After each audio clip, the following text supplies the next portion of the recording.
Sit down.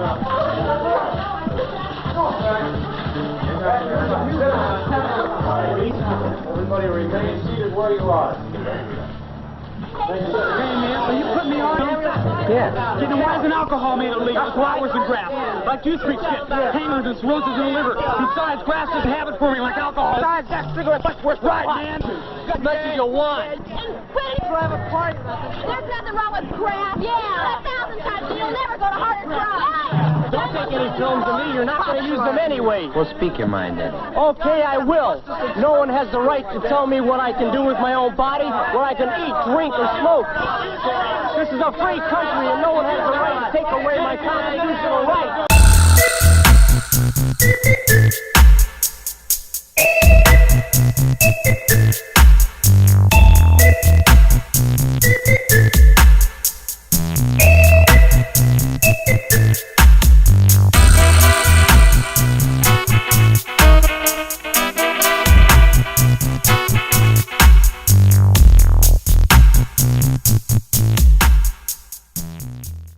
It's the Hoosier Sophisticate Show.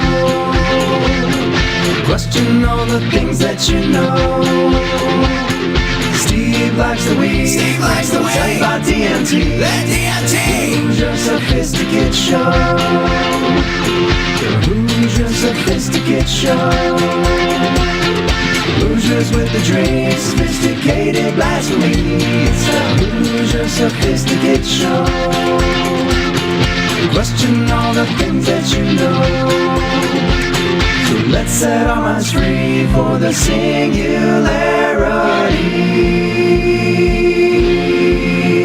It's the Hoosier Sophisticate Show. The Hoosier Sophisticate Show.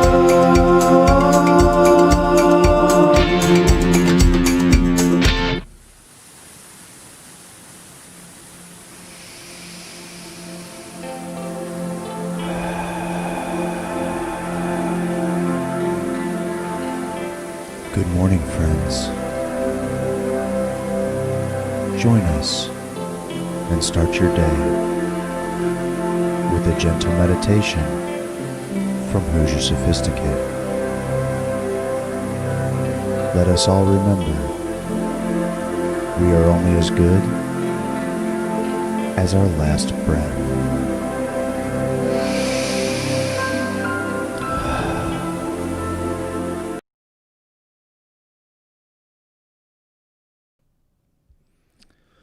Sit up straight in your chair and close your eyes.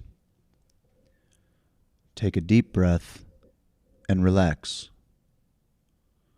I'm going to speak to you, and I want you to just listen and imagine. Do not sleep. Just relax and imagine. Right now, I want you to think about your life. Think about your family. See your family. Think about your friends. In your mind, see your friends. And think about your job. See yourself working. And when you see all these things in your mind about your current life, how does it make you feel? Take a moment to imagine. Now think about a goal you want to accomplish in the next year of your life. It could be a relationship goal, an educational goal, a personal goal, or a work-related goal. Think about why this goal is important to you. How will achieving this goal add value to your life? Think about it and see your goal in your mind's eye. Now I want you to imagine yourself going forward into the future. 1 week, 2 weeks, 3 weeks. Go forward into the future. It is now 1 month in the future. You have started on the road to success. What decisions have you made? What actions have you taken? And how does it feel to be on the road to success? Now I want you to continue going forward. It's now 6 months in the future. You are much closer to your goal. You're starting to feel the benefits of all of your efforts. How does it feel to be closer to your goal? What emotions do you feel as you move closer towards your goal? Imagine.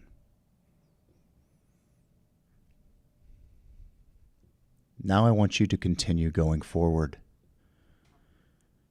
It is now 1 year in the future. You have fully accomplished your goal.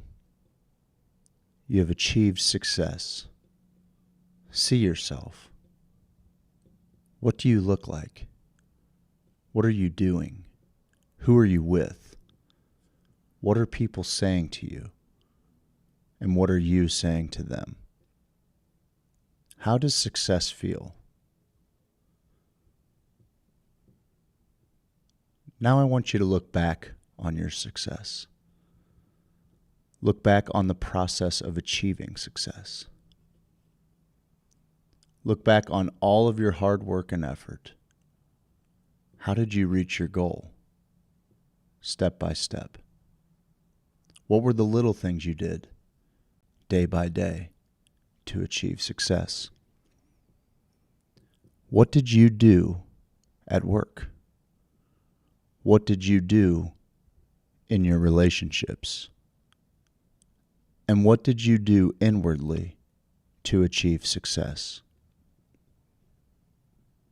Take a moment to think of all the steps you took to accomplish your goal. And when you're ready, take a deep breath, relax, smile, and open your eyes.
Good morning, Hoosier Sophisticate land. What's going on today? I'm riding solo. How y'all doing? The best part about riding solo is having my trusty computer here with all of the information, but leaving my charger at the office that would allow me to have it charged and actually follow the articles that I had pulled up for you. So we're going to do a little fan interactive thing. We've been trying to give this pipe away for days. I'm giving it to Rusty if nobody else emails by the end of the day today. Rusty Mills has got himself or herself a really nice tally pipe worth $53. All they did was just follow instructions. They sent a simple email, and that's all it takes to be given nice things here on the Hoosier Sophisticate Morning Show. Jason at Sweetleaf, Jason Long, that's what he makes possible. He's just trying to give stuff away. He says, I don't do discounts. I just give stuff away. That's why we're opening here on Black Friday, day after Thanksgiving. It's things are going to start popping off. There's been some people kind of straggling through here. I don't even like to entertain their business. That's Steve's thing. It's like, we're not open. We're not. If I'm back here, if there's nobody in the front of the store when you walk in, we're not open, Jack. Anyway, on Black Friday, that all changes. This place is opening up. It's going to be the place to be, and it's going to be awesome. So, good morning, everybody. Psh, good luck. It appears that Hoosier Sophisticate is commenting, but that can't be right because Hoosier Sophisticate is here, right now. This is Hoosier Sophisticate. So whatever, somebody must have hacked the account. I'm not 100% sure there. Alarm clocks, they're hard. They're hard to work. So guys, I'm going to take this moment. Let's check out this chat cam here. I'm going to take this moment to find.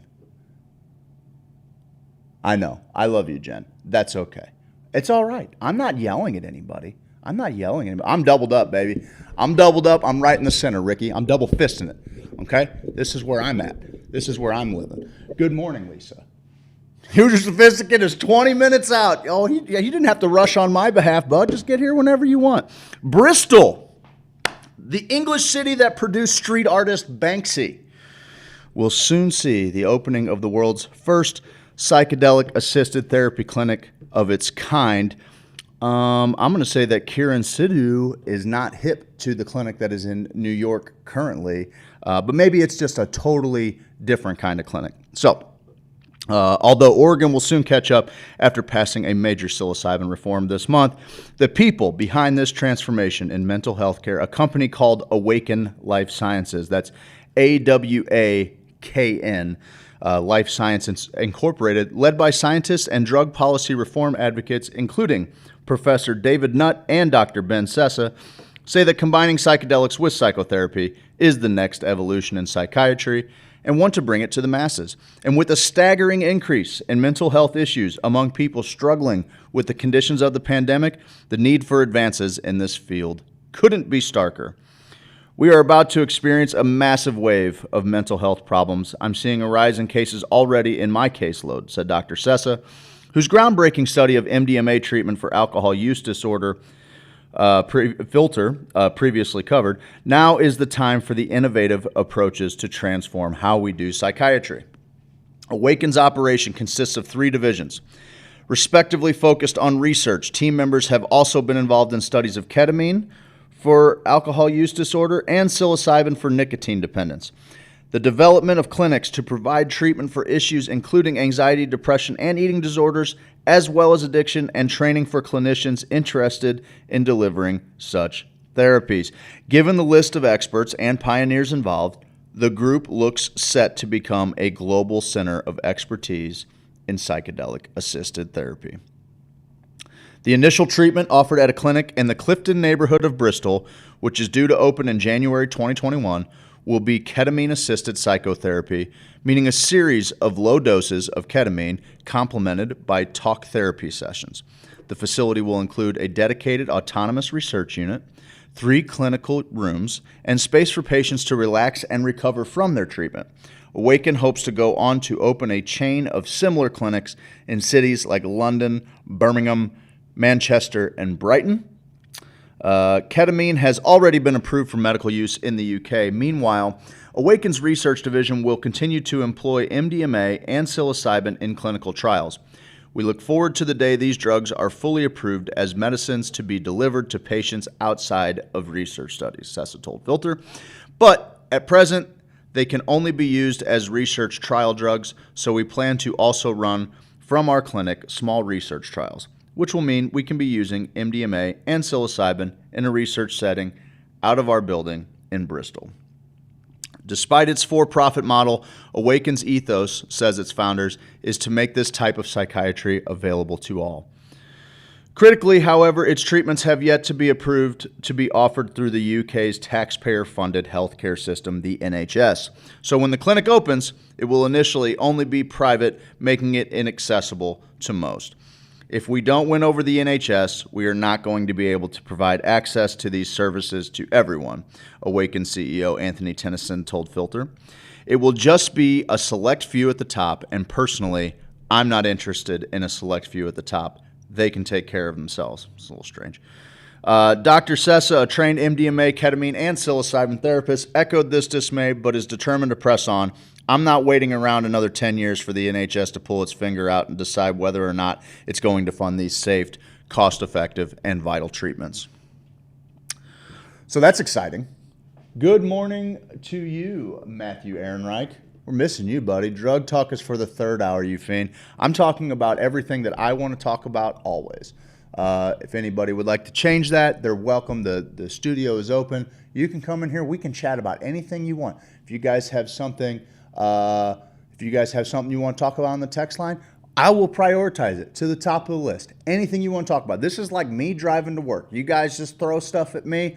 Rapid fire, baby. We're going to go at it. It's going to be great. If you want to win a pipe, all you got to do is send an email to Twain, TWAIN, at mycelial, mycelial.media. You can send anything that makes me laugh, makes me cry, or bones me up. That's the deal.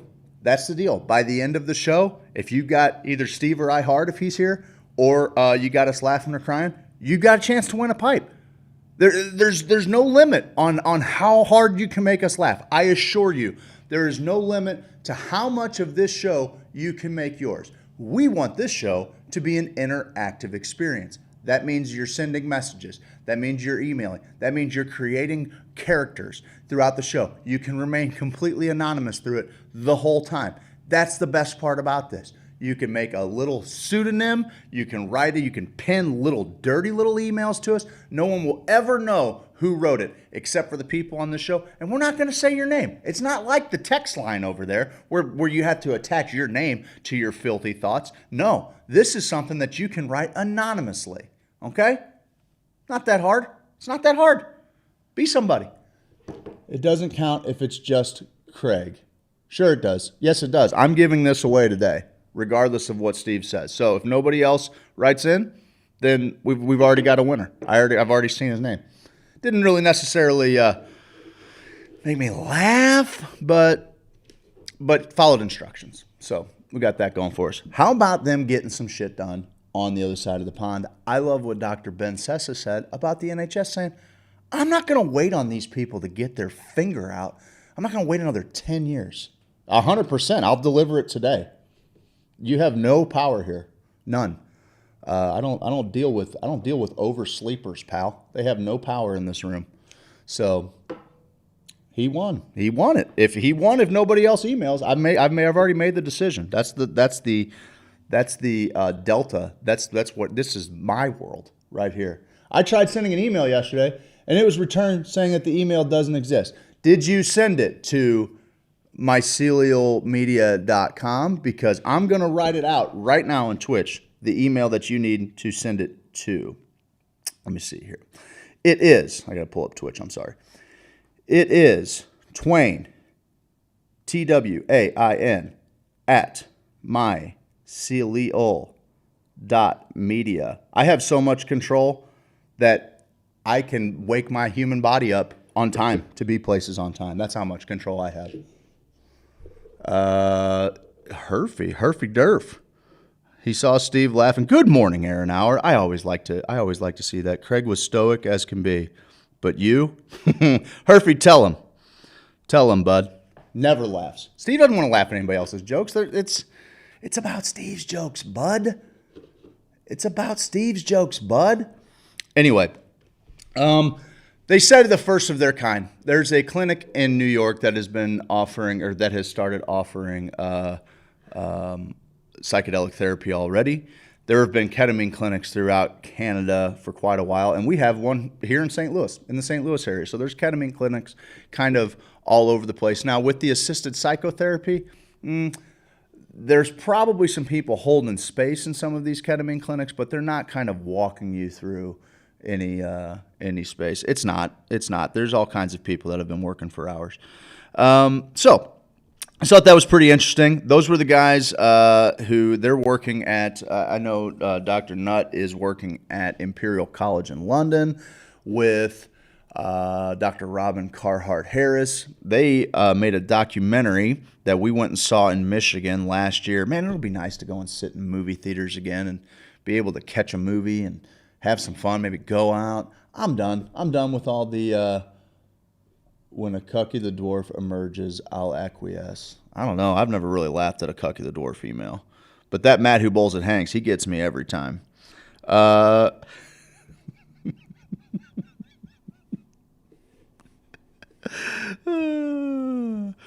kill myself. That article was thanks to Filter, and I think it's pretty awesome. So, and let's see here.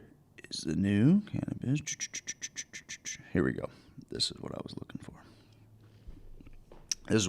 I'm staying on psychedelics. Good morning, friends. I miss meditation. Well, Allie, the good news is that you can either download the podcast later on today. It's Hoosier Sophisticate. It's on all major podcasting platforms. Or you can just wait for this video to wrap. You can watch it on Facebook, Twitch, YouTube, Twitter, any of the above. So that's where I'm at. You are driving in your car on a very stormy day. You drive by a bus stop. You see 3 people waiting there. The second is an old friend. The first is a beautiful woman, the perfect woman of your dreams. The second is an old friend who once saved your life. The third is a lonely old lady who looks really sick. You have room for 1 passenger. To whom would you offer a ride? This was a moral and ethical dilemma actually used by Steve Jobs, co-founder of Apple, as part of a job interview. Do you pick up the old lady because she seems to need medical attention and you should try to help her? Do you pick up the old friend because he once saved your life and this is the opportunity to repay him? However, both of those choices leave you missing out on the woman of your dreams.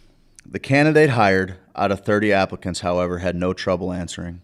He simply said, I'd give the car keys to my old friend, let him drive the old lady to the hospital, and stay behind to wait for the bus with the woman of my dreams.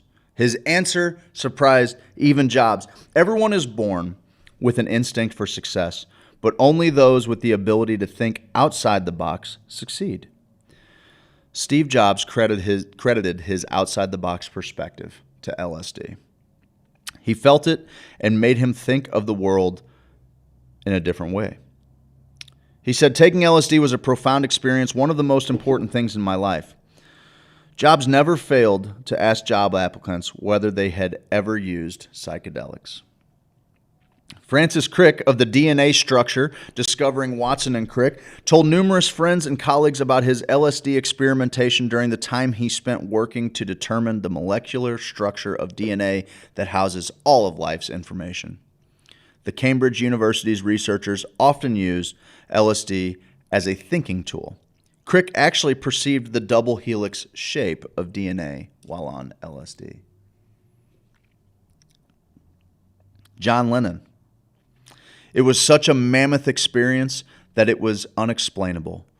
It was something that had to be experienced because you could spend the rest of your life trying to explain what it made you feel and think. Ken Kesey wrote One Flew Over the Cuckoo's Nest in 1962. He leveraged his position as a thought leader to popularize LSD use. I believe that with the advent of acid, we discovered a new way to think, and it has to do with piecing together new thoughts in your mind. Carrie Mullins, a Nobel Prize-winning biochemist who invented the polymerase chain reaction technique. This technique is used to make copies of DNA segments and is standard in criminal forensics, diagnosing diseases, including the current test for coronavirus, and in genetic research. A year after winning the Nobel Prize, the scientist said his LSD use in the 60s and 70s was far more important to his accomplishments than any courses he ever took in school. Not only that, he claims his entire legacy probably depended on using LSD. What if I had not taken LSD ever? Would I have still invented PCR? I don't know. I doubt it. I seriously doubt it. Frances McDormand. Most people know McDormand as the plucky sheriff from the cult movie Fargo, but she really enjoyed LSD. The actress says that the drug is a deeply profound experience and hopes that one day the government can figure out this whole legalization thing. What a bizarre jump from Carrie Mullins, Ken Kesey, John Lennon, Francis Crick, to the mom from Almost Famous. Ray Charles. LSD was most definitely on his mind. LSD made the blind man see. Jean-Paul Sartre, the French existentialist, philosopher, playwright, novelist, screenwriter, political activist, biographer, and literary critic, one of the leading figures in 20th century French philosophy and a key proponent of existentialism, experimented regularly with mescaline. Sam Harris is an American author, neuroscientist, and philosopher. I have 2 daughters who will one day take drugs. If they don't try a psychedelic like psilocybin or LSD at least once in their adult lives, I will wonder whether they had missed one of the most important rites of passage a human being can experience. This is something that I have talked about with friends. It's something I plan for the future. You know, in most tribes, right, there's a rite of passage in many spiritual followings. There's a rite of passage. There's, you know, you have a bar mitzvah for young Jewish boys or a bat mitzvah for young Jewish girls. You have a confirmation for young Catholics. You have all of these different. There are tribes that send out boys on hunts to come back men, and I feel like we're missing that. For one, we're missing a graduation into adulthood, as witnessed by all of the basement dwellers on Facebook, who contribute very little to their own happiness in their own life. You know, we're missing something that says, okay, I've done the hard work, I've done the hard thing, and now I can be trusted as an adult to move forward through this reality, through this world. I've talked about, one day looking forward to the opportunity of sitting in a ceremonial medicine space with all of my children when they get to age where, you know, their brains have developed and they're ready to do the work and the medicine seems to be calling them. I feel as though that is the most important thing that we can do to kind of, for a couple of different reasons. For the same reason we were talking about how traveling is essential to tearing down one's prejudices, to see how other people live their lives and to get the perspective of the way the life works in other spots around the globe. Also, having a psychedelic experience, having a really strong psychedelic experience is going to give you more perspective, more just eye-opening, empathy to the plight of others, not just other human beings, but just other beings in general. That I can't wait until this has become such a accepted medicine and accepted technique in our society that people say, yeah, man, 18th birthday, I went to the woods with my mom and dad. We had a drum circle.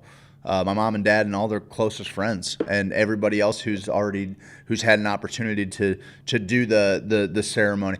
You know, we beat on drums. We ecstatically danced. And we took this medicine, and I think I have a better idea of what God is or who God is. I think at least to me.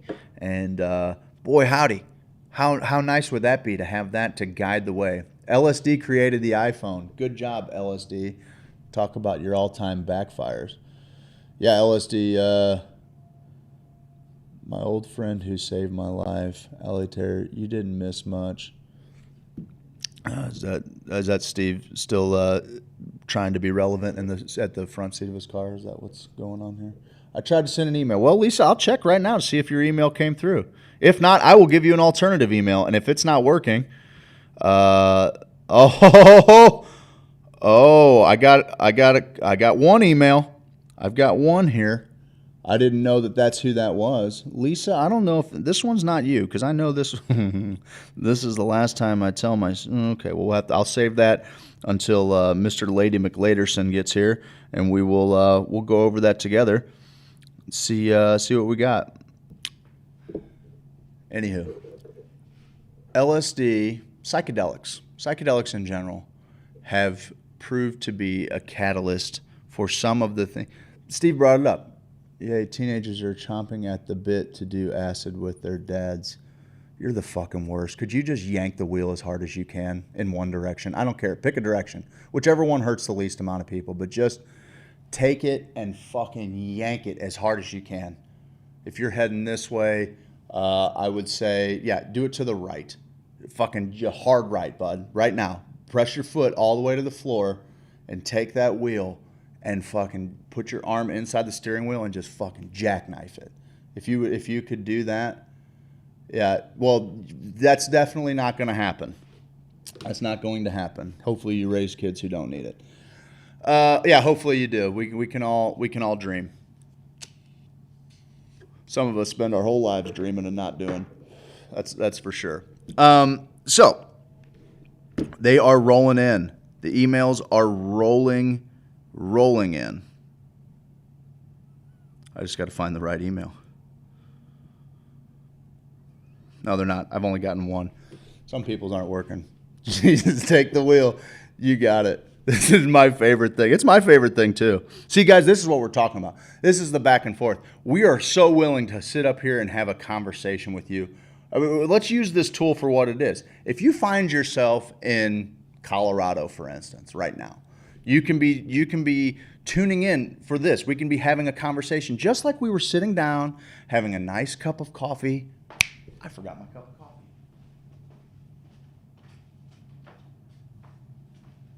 And we could just be giving each other the business. Just having a little morning coffee. Oh, man, those Arctic tumblers, they keep it too hot. Having a little morning toke. And having a little morning convo. That's all. Excuse me. So, that's what I was talking about when you're ever presented with the challenge of somebody saying, oh, those crazy trippy drugs. Chances are everybody that you know who would be an opponent of psychedelic research or of psychedelic use, their entire lives have been shifted by people who use psychedelics to learn things that like creating the iPhone, like everything that Apple's done, like the fact that all of our coronavirus testing right now is being done because of polychain reaction.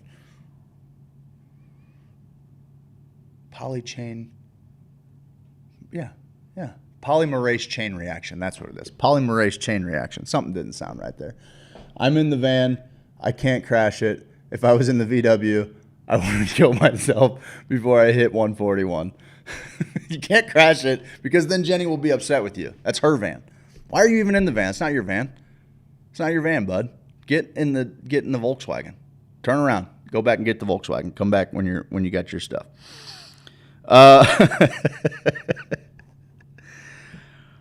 You know, the Communist Party secretly supported Chinese gene-edited babies. In late 2018, the scientific world was shaken by the news that a Chinese scientist named He Jiankui had secretly created the world's first gene-edited human babies. In a new book called The Mutant Project, Inside the Global Race to Genetically Modify Humans, cultural anthropologist Eben Kirksey examined the impact of these shocking studies. One alarming takeaway? He had numerous supporters and collaborators. He even garnered support from several key Communist Party officials during his early work, Kirksey revealed. And his experiments were an open secret in the academic community. Is this really surprising? Do people not understand how things work with the Chinese government? Like, there's nothing being done in China that the Chinese government doesn't have a hand in. That's pretty common knowledge. Like, this is blowing us back here that the Chinese government was involved in genetically modified lab-created babies. If that surprises you, I got a pipe to sell you. Okay? If that surprises you, I got a pipe to sell you for $75. Okay? One alarming takeaway, to some degree, that's not surprising. In February 2019, Stat reported that China had likely funded some of his research. And we also knew that a group of international scientists had been aware of his work. That support didn't last, though. He went missing shortly after his experiments received international attention, with the Chinese government quickly distancing itself from his work, painting him as a scientist who had gone rogue. He was sentenced to 3 years in prison in December 19. The scientific community also quickly denounced his work, which was meant to grant the babies immunity to HIV, with colleagues saying he had cut corners and even reportedly forged ethical reviews of his experience. You know, the bottom line is what I'm gathering from this is you guys just got to start to trust science. You got to trust scientists, guys. Quit being science deniers. All right? This is what I'm gathering. We're getting boner emails, Steve. You might want to hurry up. You might want to hurry up here, bud. They're trying to bone us up. They're not making us laugh or cry today. They're boning us up today, bud.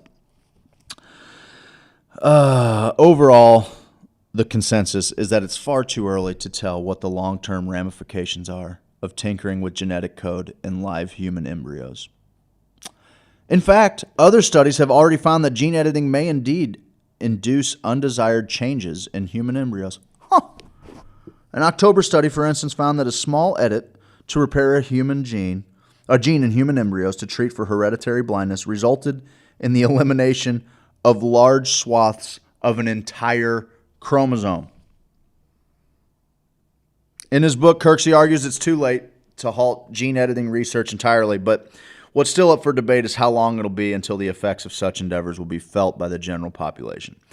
So why even go through the trouble? In the book, Kirksey also discusses the underlying societal pressures that may lead to the desire to gene edit away illnesses and eventually perhaps lead to designer babies that have been gene edited to be smarter, stronger, or healthier. If you could have a designer baby, I'm going to throw this out there. I'm going to pose this question to Steve as well. Oh my God, he is an idiot. If you could have a designer baby, how would you trick your baby out? This is Pimp My Ride. Like, you got Exhibit comes out. I'm coming. Shut up. This is Exhibit. Okay. Remember the rapper Exhibit, Bountiful Talent? Okay. He's here to pimp your baby. What are you going to do? What makes your perfect baby? Go. Be right back.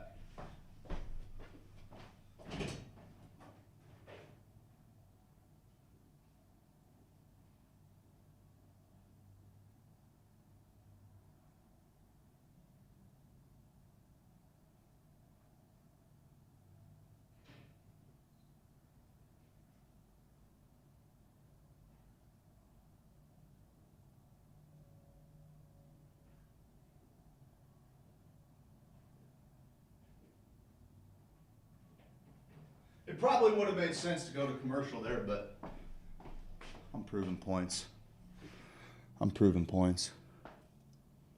I read it 3 times. I read all of your messages.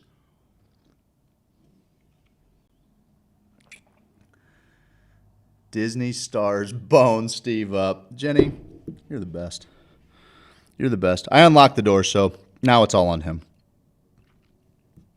What I am going to do is I'm going to flip to Facebook because it's just a little bit easier for me to stay in the... I think I hear.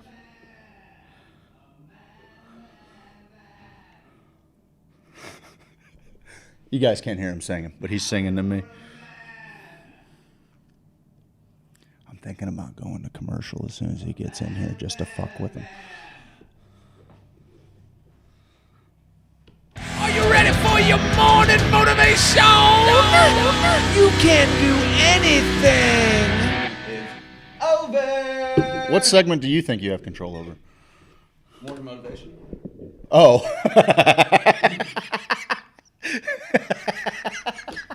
No, look, dude, you got me motivated.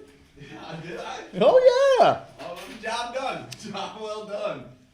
Now the show can start, everybody. Now the real show can start. Everybody good? Did your computer die? I have no charger. Yeah. When you were like, maybe I was like, I got it. I hook it up. No charger. So we're good. There went half of our viewers. Oh, what? There went half of our viewers, I said. Oh, here we go. See what they have to say. Sounds like a T-Rex in the background. Now you're a man. A man. Disney stars do not bone me up, honey. Just because I knew the name of, I didn't even know her name, of Bella Thorne, who was in a movie. I got all shit. I got all bunch of shit. I'm like, hey, isn't that one Disney chick is in this movie we're watching? The fucking Cletus and the No Good Very Bad Day? No. Alexander. And the Very Did Good, they make No a movie? Bad, They Very made a Good movie Day. out of that, didn't they? With Steve Carell or something. Good. It's good. It's a good movie. They did that. Is it as good as the book? That was one of my favorite books. I never read the book. You never read Alexander? No. Very bad. I'm waiting until the movies come out. I think they waited about 60 years. To Yeah, put the it's movie good. out. It's good enough time for me. And I was like, oh, shit. And Jen, of course, is like, you fucking pervert. Of course you know all the fucking little kids. Of course you know all the little kids who are on Disney. And I'm like, honey, we know approximately the same amount of Disney people. Like, I may know one. And I was like, this used to be in a show with fucking that Zendaya chick. Yeah. You ever heard that Yeah. name before in your life? You Yeah. fucking horrid pervert, okay? According to Jen, you're a fucking perv, man. So I get to feel like it was a joke. You out of Hang on, everyone what was that should know show how that to take Zendaya- that one, Steve. I said none of that. It's exactly what you said. You said it exactly to me, exactly like that, Jen. That she's in the movie and she plays like this, and I was like, oh, and Who's maybe Bella I am Thorne? Maybe I am perfect then. Maybe this is what the deal is. Because she did a whole thing. I remember her leaving Disney, and I'm always. I I'm was always curious. watching- I don't know. I'd probably know her if I saw her. I just think the Disney thing is a weird. It's like we get these kids, Graduation. and they're big stars, Yeah. and here we go. Now they're gonna do music. Now they got a couple songs, Dude, I feel Now like that's they're why a I kind of giant like. slut. That's why I like Miley. I just feel like the girl, like, there is no way to win. There's no way to win if Oh, that's your. she's the worst. I love that gal. Her on Rogan. Oof. No, that was tough. That was a tough listen. Between her and Kanye West, That was a tough listen. every Kanye was a celebrity little of brutal. that magnitude can die. Can just Yeah, go well, die. I mean, I don't know. Was she given a fucking chance to live? I don't know.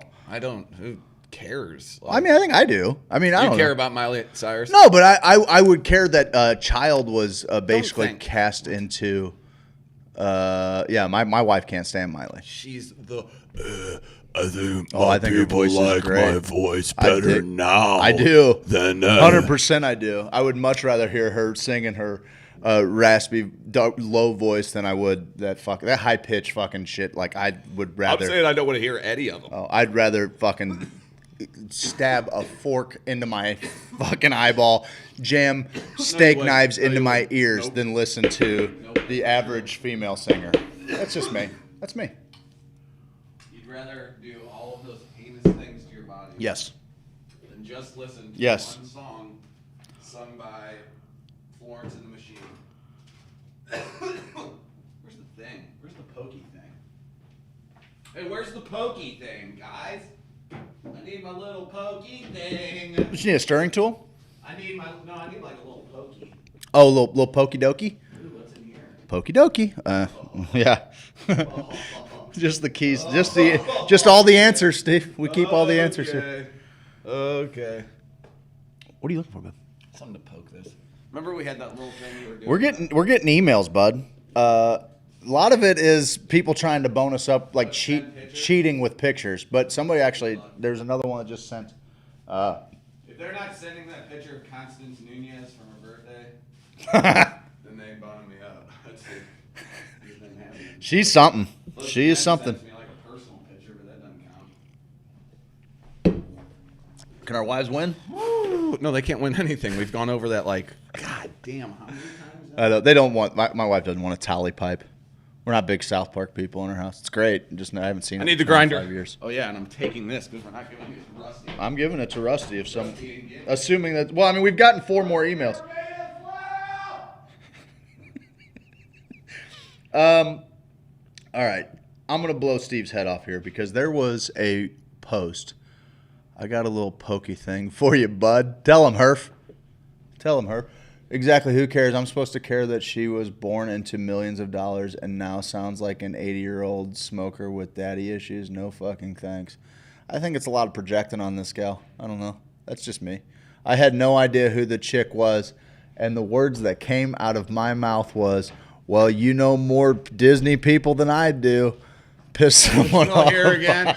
We're here again. We're fucking here again. I had no idea. You did have an idea who the chick was. That's what I'm saying. I'm looking up Bella Thorne right now. And then she says, well, no, she goes, fuck, you know more Disney people than I do.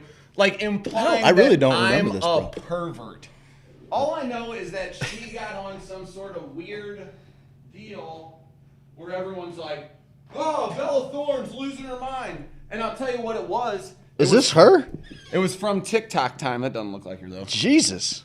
Yeah. It was from the days of horrendous. TikTok when it was like, hey, we were talking, we're like, we got to download TikTok because we always got to stay ahead of what the kids want. Kick ourselves in the ass now, don't we?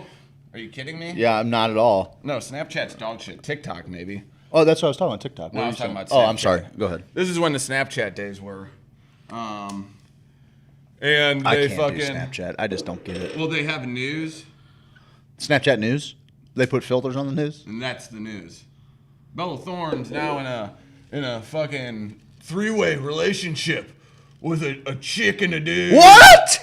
All the kids is gonna blow their minds right now. This is the equivalent of the triple kiss on The Grind with Eric Nies and MTV back in the day. Oh, 3 people kissing at once. The grind. My dick's going to explode. The grind. Eric fucking Nies. With grinding Eric around. Nies. Is he the dude that wore the bandana like with the flowy locks Fuck underneath? yeah, I did. Oh, damn. You see that? Looks I pretty grew good. it. Nice, good job. Already, this is Good job, fucking dude. You got super 3 fast. days. Like, well, fucking, you boil faster. Water boils faster in your kitchen. I don't know. Like that. You boil. Water boils faster in your kitchen. I don't know. You boil. You boil. I was just thinking of my cousin boil. Vinny. I was just thinking of my cousin Vinny. Grits cooking a little bit faster in the gal's kitchen. I mean, it's ridiculous, dude. Your hands are just covered in snow. Stupid. It's so stupid. Informa. No, I mentioned snow and I referenced snow and powder the other day. I was like, fucking, somebody looks like powder or me in the movie Powder. Yeah, I remember it. Fucking great. What we called our. I got a little pokey thing for you, bud. Oh, you got a little pokey thing for me. You're talking about your dick. Exactly. Who cares? I'm supposed to care that she was born into millions of dollars and now sounds like an 80-year-old smoker with daddy issues. No fucking. Well, first thank off, you. sorry Yes, if yes. the 80-year-old. Care about anything or anybody. The And you're 80-year-old. like, I like Miley. I that's like Miley. so weird, dude. I think she's fucking great. I think that everybody has an idea for what Miley's supposed to be hate pop because she was a Disney star. Everyone was like, "Oh, this is who Miley is. Who she's got to be." And then she went on the tour with the flaming lips and started wielding the fucking foot-long rubber cock on stage. And I'm like, I like this gal. Fuck you, everybody else. I'm gonna. Not only am I not going to be what you want me to be, I'm going to be the furthest thing from it you could possibly imagine. That's why. And she was in Black Mirror. And she was in Black Mirror. That was actually kind of a funny episode. She was good in that. It wasn't funny. I thought it was hilarious. It's like, this is a dark show, dude. Well, it is. Well, it is a dark show, but it's got some pretty good humor in it. That one in particular had a great anal joke.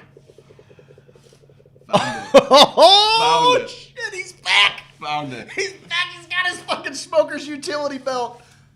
Yeah, so then Jen's all like, well, you're a fucking perv, man. I just want to Oh, thank you. Yeah. So then I was like, no, I only know her because of stupid shit.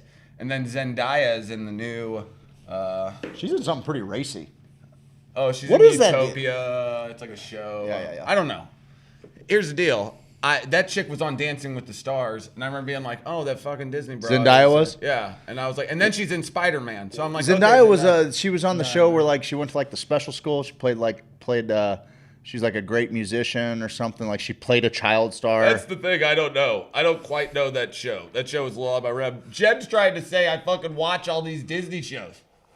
I'm like, honey, what do you think? I'm waiting till you go to sleep, and I'm watching Good Luck Chuck or fucking Wizards. My of wife Waverly. is really Wizards of Waverly Place is a fucking jam. That show is great.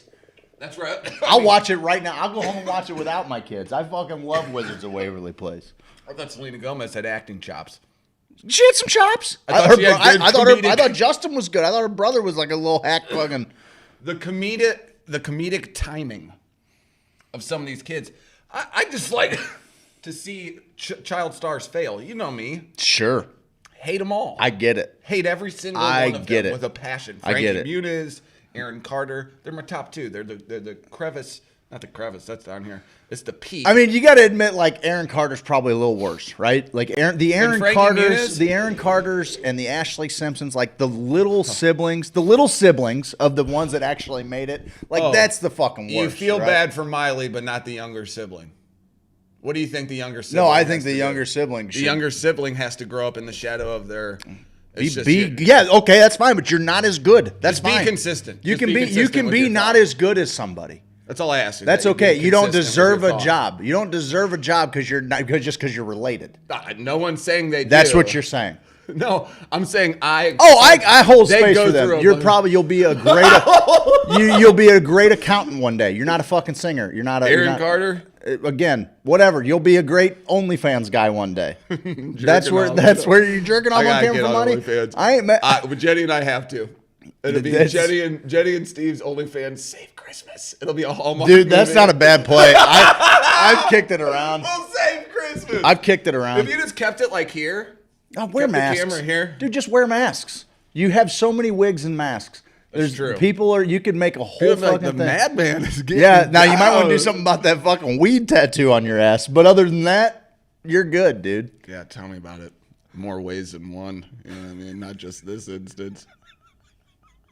What the fuck? Yeah, so I don't do that. I don't watch Disney shows. I'm not like. Yeah, I get it. I'm not a giant pervert. I don't think you're a pervert. I think anyone who has to say I'm not a giant pervert, probably not a pervert. You know what I mean? Like, obviously, if they're gonna go on record saying they're not a pervert, I'm not a pervert. And if they keep reiterating it, it just drives the point home that they're not a filthy fucking pervert. Yeah. You get it. Yeah.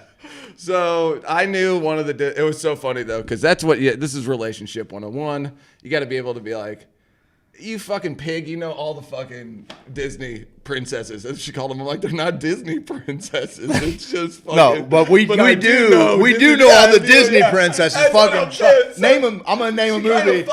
I'll name a movie. You tell me the princess. Oh, we can do that, right? Like, not not necessarily princess, but we'll say female protagonist that just so happens 90% of the time to be a princess. Okay, sell your underwear with fresh racing stripes. Steve strips in tuxedo thongs? Steve stripes in tuxedo thongs. I mean, who isn't dying for that? He's on to something there because we know that's not a bad deal. Sells her socks. Sells her socks. Yeah, he does that, and she sweats in her socks, videotapes it, and then sends them to dudes. Not bad. Not a bad racket. As long as you're, what was it, $20 a pack maybe for a 6? Not a bad socks racket, and underwear are fucking stupid with the prices we're paying for socks and underwear. I'm gonna fucking start a channel where I wear nothing but an apron and just do stuff around the house. My wife wants me to get more done anyway. It needs me to get more done because I'm a fucking pig to live with. Clearly, but not. You know what? If I can turn this into a money making opportunity, I'm gonna get out the ironing board. Dude, I told about an apron. That's the deal. That chick did that show where it was an article about people who weren't having sex on OnlyFans. On OnlyFans. On or any whatever, of those. Yeah, on the sure. cam site. Sure. And we're making six figures. Big dough. And one was a lady who did she would do laundry in a sexy outfit. And then she'd be ironing. And then I was like, dude, the guy play is like, you're changing a baby's diaper. You're doing the dishes. You're fucking whatever dumb shit that you've seen in the memes that I guess normies are fucking wondering about. I don't know. Sure. I'm trying to live out in the woods. I don't understand. I'm trying to understand. Try to get off this grid, bud. I'm trying to understand. But sometimes I'm like, I don't understand. So you can have a channel like that. Well, she made fucking millions of dollars. There's another lady who's just feet. I think 3 or 4 of them on the list were feet. They would just do things. Dude, and feet show feet their are feet. no They doubt. didn't do anything else. Like I think the one girl was totally covered. Yep. Like that was her shtick. Yep. Like I told her I wear a Green Man suit. That's not bad. But just the feet.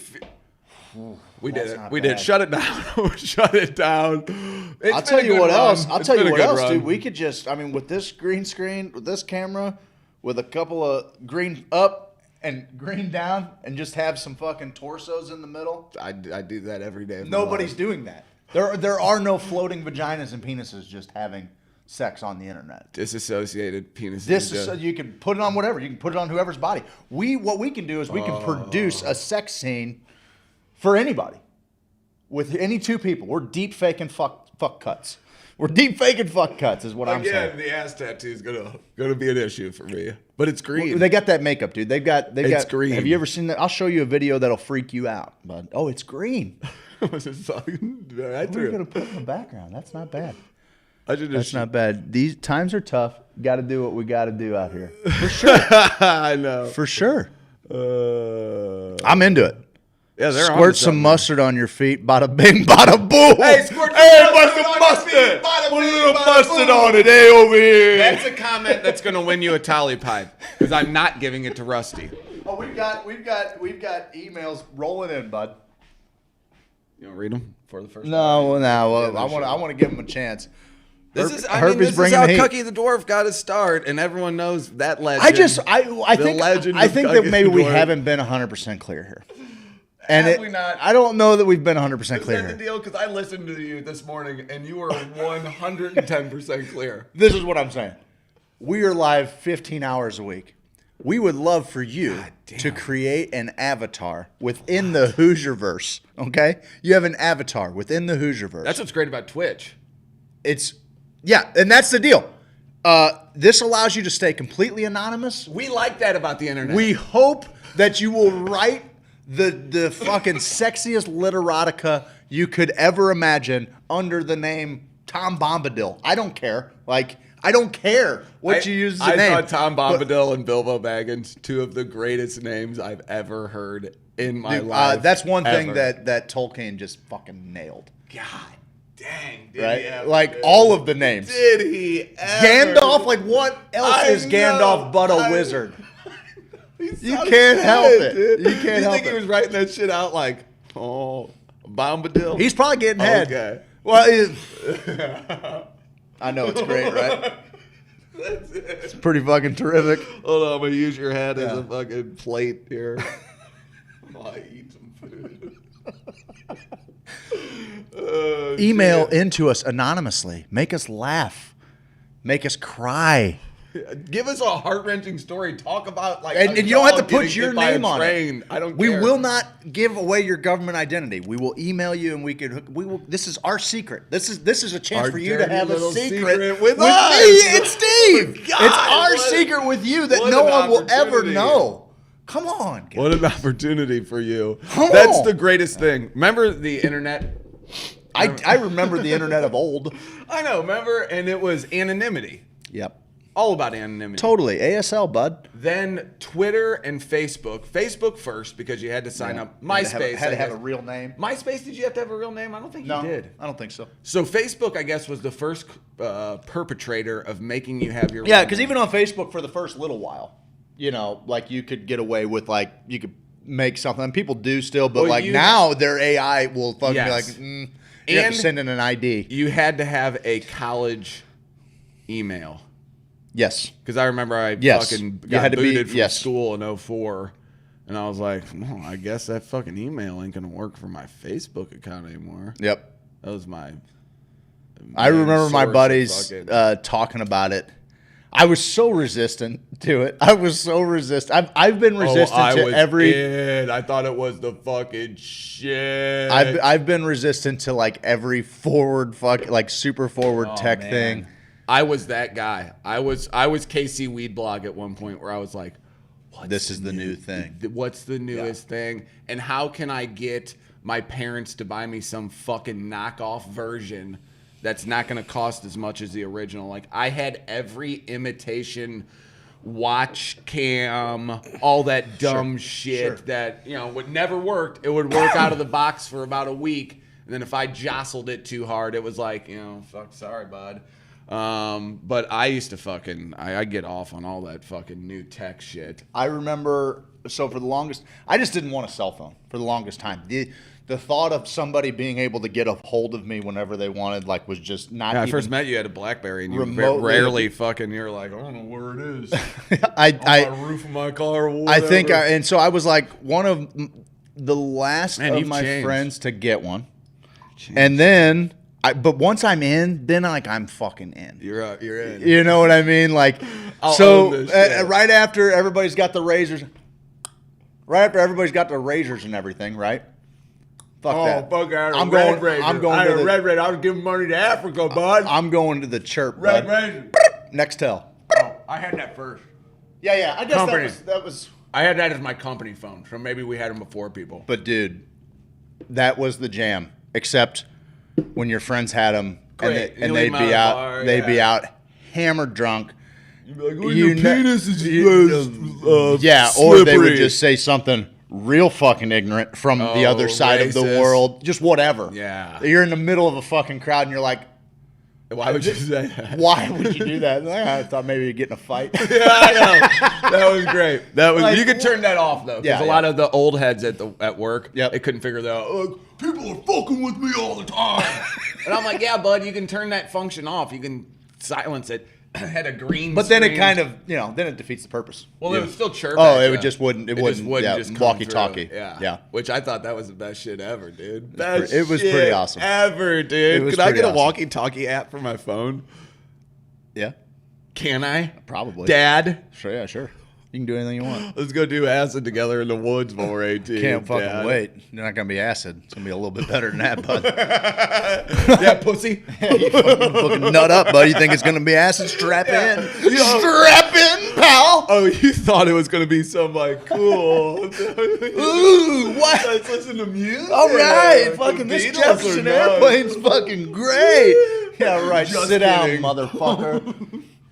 After the break, we're going to get fucking weird. Start sending your emails.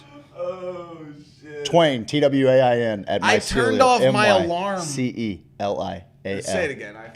.media. I was yelling. Twain, Twain, at Mycelial, Mycelial.media.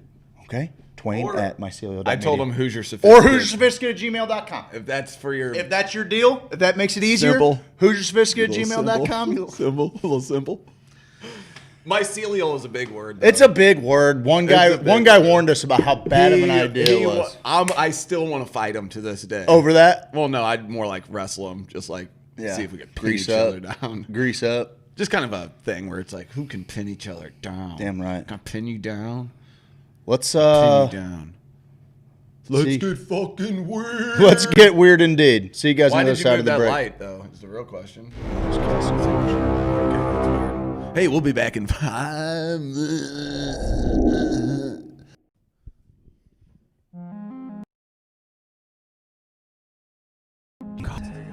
Insurance 314-961-4800.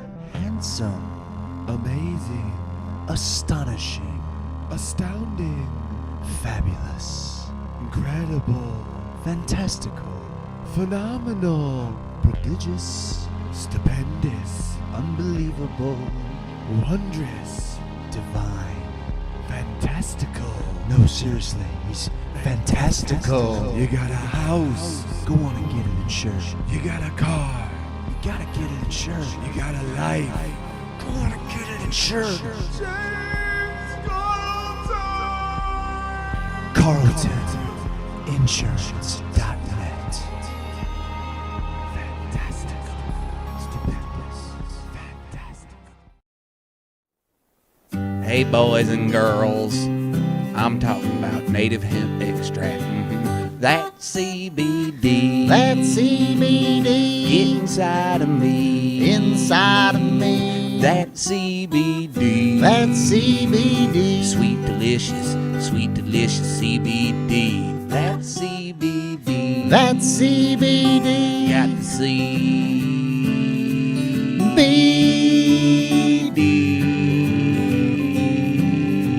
CBD native hemp. That's CBD. That's CBD. You can get it from me. I can. That's CBD. That's CBD. Inside of me. Inside of me. That's CBD. That's CBD. Inside of me. Inside of me. Inside of me. Inside of me. Inside of me. Inside of me. Inside of me. Inside of me.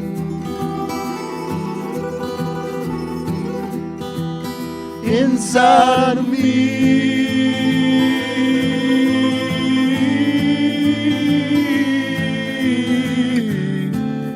Native hemp extract. 1,800 milligrams of total cannabinoid goodness from Pike County, Illinois. Get yours at HoosierSophisticate.com.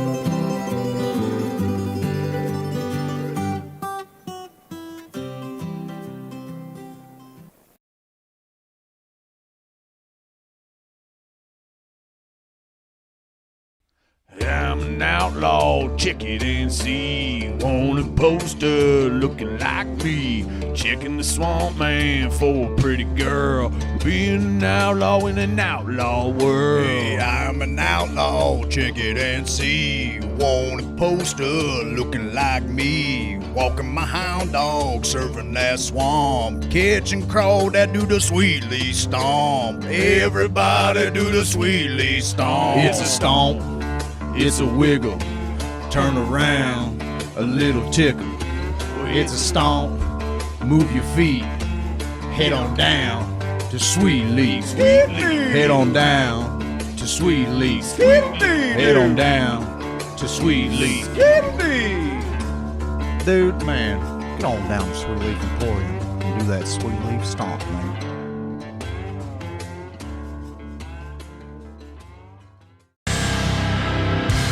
James Carlton. James Carlton. James Carlton.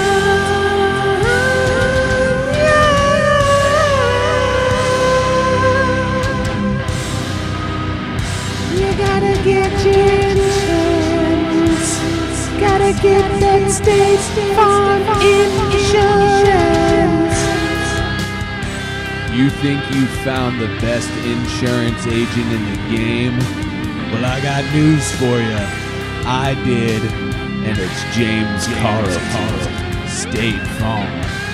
CarltonInsurance.net.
'Welcome back. Welcome back. Yeah. We are back at the Hoosier Sophisticate show. If you're not following us on Twitch, what you doing? Man, I turned on 104.1 last night. I was driving around. And It's like smooth jazz. What is that? Mr. Keith Sweat has his own show. No, he doesn't. Keith Sweat. So he's like, hey, girl, what's up? How you doing? You're on the Keith Sweat show. There's a Keith Sweat show? I'm sweating it, baby. And she goes, hey, Keith, I love you so much. Dang. I saw you at the last show, and remember what you said to me? And I just want to say I love you. He's like, yeah, girl, I love you what you gonna do for me then if you love me so much? What are you gonna do? And I'm like, you gotta. I'm not even close to his baritone at this point. I'm But like, he's this guy's actually, gonna fuck this broad he's to the macking radio. that hard. So she goes, Oh, you know I would do anything for you. And he goes, oh, you do anything I tell you to do? And she goes, yeah, I'd do anything for you, Keith. Yeah, I want you to give me $1 million. swear to God, I'm listening going, what the fuck is going on? It's a power play. It's a power play. She's expecting some sex. And she totally. And he goes, and she goes, why is it always got to be about money with you? Like, she has obviously met him. They've had relations. He has no idea. They've who had this relations. woman is. Last time she tried to get backstage, he's like, "That's fine, but you're gonna have to give me $250." She's like, "I don't have $250 to come backstage. I thought you liked me for me." That's what's going on here. So he's like, yeah, you know, I like money. I swear to God. I'm going almost word for word. Hang on, I gotta find the Keith Sweat show Yes. and see what time it comes on. I want to say it was Keith Sweat. They said something about sweating and a guy named Keith, so I just kind of pieced it together. It's gotta be Keith Sweat show. So then she goes, yeah, you know, you remember the last time you told me. Does he have a show? Radio show? It's radio. Maybe it's not Keith Sweat. Maybe it's not. Maybe Keith they Sweat. just got done listening to Keith Sweat. I don't know. Because Keith Sweat would be played on 104.1 without a doubt. I knew it was just a guy with a real low voice. I don't know if anyone's ever Morning, heard Dave. him. I don't know if everyone's ever heard him before, but he goes, yeah, that way. And she goes, you're always about that money. And he goes, yeah, but I like to buy things. Oh, no. He's got a show. Thank you. The Sweat Hotel. The Sweat Hotel. The Sweat fucking hotel. That's what it was. I was like, The is this Sweat? I was like, is this Keith Sweat? Hotel. Are you listening to what he's telling this broad? So she's like, it's always got to be about money with you. And, you know, last time we talked, and she keeps like referencing, like, you feel like you're listening to a guy. This gal has definitely blown Keith Sweat. Totally. Something's happened here. Yes. And he's told her many a things to tell her like that he cares about her or something's happening here. And he goes, yeah, that way I can buy you nice cars, and I can take you to Victoria's Secret, and I can treat you the way a woman needs to be treated. Money makes me happy. I shit you fucking not. And I'm like, what's wrong with this guy? Because at this point, I don't know it's a Sweat Hotel. And she goes, well, that's just like me buying all the stuff for myself, but I would be giving you the money first. And then you would be buying me all the things to where I could just go out and buy them myself. You're not doing me any favors, Keith. And she's breaking this down with utter logic to the Sweat Hotel. I love it. So he starts going, Yeah. Busted. He goes, nah, baby. I'm just playing around. I just trying to get that money. I ain't trying to have you rob no bank to get me money or anything. and then she goes, since he started laughing, she goes, well, now I feel like I'm being made fun of on the radio. You think? Do you fucking think?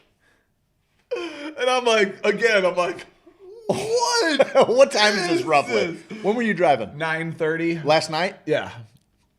Okay. 9:30. When all the best FM radio talk shows For are. sure. Delilah's giving people knowledge on another station. Yeah, totally. He's Sweat Hotel in it. Sweat Hotel. And then she's like, well, I feel like, and he's like, No, baby, no one's making fun of you here. We love you. Just, I want you to know I love you.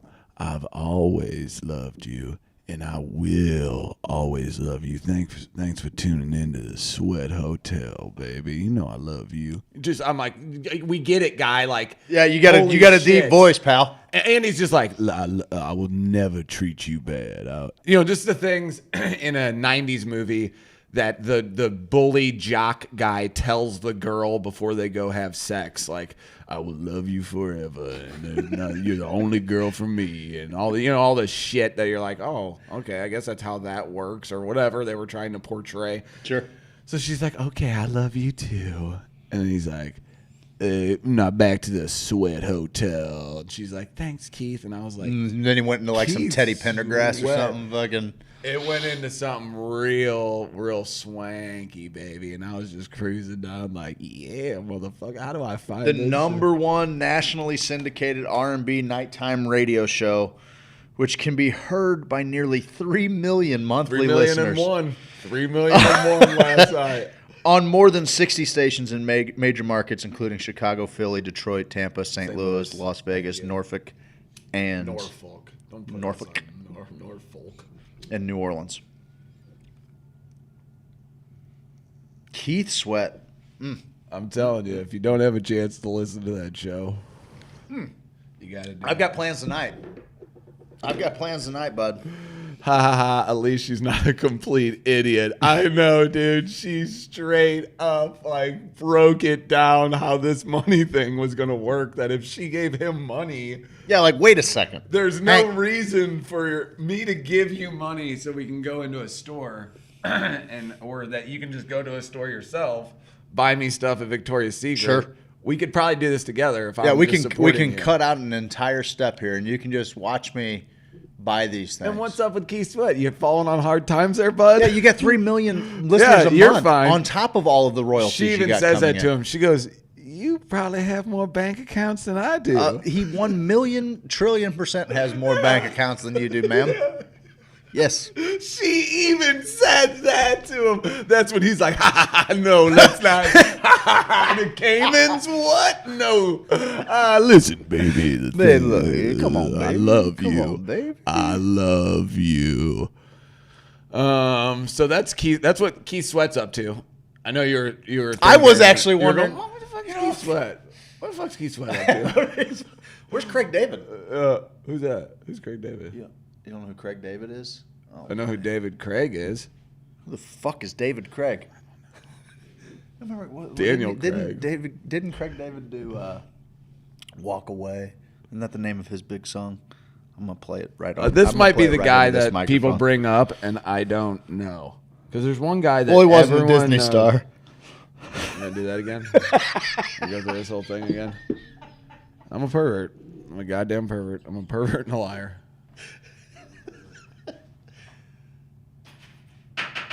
Remember Joe? Yeah, "Walking Away" was his song. Joe, for sure. Yeah. Remember with Mystical? Joe and Mystical? Dama, dama, dama, you don't know me, but I know you very well. I tell you that I called you. That's a great song. That's the song of the day on Instagram. That one? Yeah, why not? Okay. And I like the mystical. What was his song? Move yourself. Shake your head. Watch yourself. Shake your head. Show me what you're working with. God damn, we lived in trying times. Fun. We lived in trying times. Fun. This one's on no. I remember being in fucking small town Missouri, southwest bougie ass side of Springfield, and that goddamn high school. And like as soon as Petey Pablo came on, you've never seen so many. I forgot about that song. I forgot about that song too for a second. I've never seen so many dickheads waving their fucking shirt around their head as when Petey Pablo come. This one on no Carolina. Oh, dude, that was make him say, No doubt. Freshman year. Yep, that was right when I moved away from here. So that was trending. was That was trending. That was trending at all of the parties, dude. Ghetto D was playing. Ghetto dope. Make crack like this. Ghetto dope. Can we sing that on the air and tell people how to make crack? Ghetto dope. I should make And tell you how to make crack like this. grow weed like this. Oh, not bad. You gonna do that? Grow weed like this. Grow weed like this. Remember Drama? Drama. Save that for your mama. Remember that? I don't remember Drama. Yeah, this dude. You remember him? Left, right, left. Get on up, get on up, get on up. Hell no. Left, left, right, left. That song was the shit, dude. I remember it. Drama? I didn't remember it was Drama, but I remember the song. Dude, I remembered it was Drama. It's just a few of them stick in your head from the LimeWire and Napster days when it took a whole darn day to download one song, little children. You had like a day to get one fucking song downloaded. What was that about? But you can do it. You do it maybe before school, come back, you might have a whole overnight. song. Yep, A lot yep, of that's the times, play. That's the play, because no one's calling you. That's the play. Problem is They'll that kick everybody you was off. thinking that, so a lot of time it'd be kind of They kick you off. throttled. I'm from the hard streets of Willard, and we were bumping that shit. Oh. Willard Tigers in the house. Don't Master P make a song about cooking crack. Yeah, it's called Ghetto D. Yeah. Make crack, make crack, make crack like this. It's good. It's a great tune. Make crack. Let's do a bluegrass. Let's maybe that's the song of the day. I'll get a xylophone. We'll do Ghetto D. Okay. 1. Look for the fellow with the whitest snow. 2. Yeah, that was great. That was a great song. I was trying to think if I could think of any more lyrics, but I'll tell you what, I was a big fan of Bourbons and Lax. Still am. That album goes hard. Ghetto D is an awesome. Is that on Ghetto D? Yes. Bourbons and Lax Yes. is on Ghetto D? 100%. Ghetto D had 46 songs on it, though. Had too many songs. It was like 22, but yeah, like It was- whatever. but at the time, it was like 13 songs. I remember Master P was like... It also had I Miss My Homies on it. I really miss my homies, even though they're gone away. Guess what you guys signed up for? I know we're in a better place, and I hope to see you there someday. I really miss my homie, even though you're gone away. Gone away. See you in another place. And Bourbons and Lax was the shit. Oh, Y'all Bourbons listen to and- Project Pat? Never got into Project Pat. I don't know why. I sing what chicka chicka what That's chicken Project Pat. head. Then I I probably sing that listen. probably Daily. 4 times, almost Yeah, 4 yeah. times a week, probably. Why? Here's the deal, too. 3-6 Mafia was never a big fan. Me either. And everyone's like, what's wrong? Dude, they're like the with you? greatest. Dude, I'm like, but I don't they know. say I'm the not same into thing drinking over and cough over syrup, again. man. That's just me. That's just me. Dude, it's whatever your thing is. It's That's fine. fine. Why It's are fine. you pushing them don't, on me? I like 4s and 7s. God. Jeez Louise with that. Every fucking person who liked them was like, you have to like them. Yeah. They were very militant What's fans. up with What's that? the deal? I'm more like even the Insane Clown Posse fans Yeah, don't go that they're like, hard. "Eh, fine, we're Like, doing yeah, paint your our face thing. or Yeah, no. We're gonna go do drink some Faygo. Yeah, we're fine. We're fine over. That's my fucking jam, dog. It's the beginning chords to my jam. We had a couple mixers where, looking back on it, if you had camera footage of it, it's like, really, guys, Guys, for real, come on, guys, we're better. Come on. You're not better though. You just gotta be an idiot for a while. Oh, you're always an idiot. You're always an If idiot. you don't look back on your shit and say, "Oh, that was so dumb," then you weren't trying. You weren't doing anything. Totally. You weren't doing anything if you don't look back on some of the fucking blonde Oh, dude, I tips. did so many dumb fucking. The blonde tips. I was looking at some pictures today. My mom posted like 25 pictures of my little brother, and I mean the fucking the. Is it just me or does she like him more than you? Oh, 100%. Yeah, She okay. should. Yeah, I know. I I was would like- think so. I would think so. I shattered her reality, right? Like, this whole thing where like we got to be willing to fail.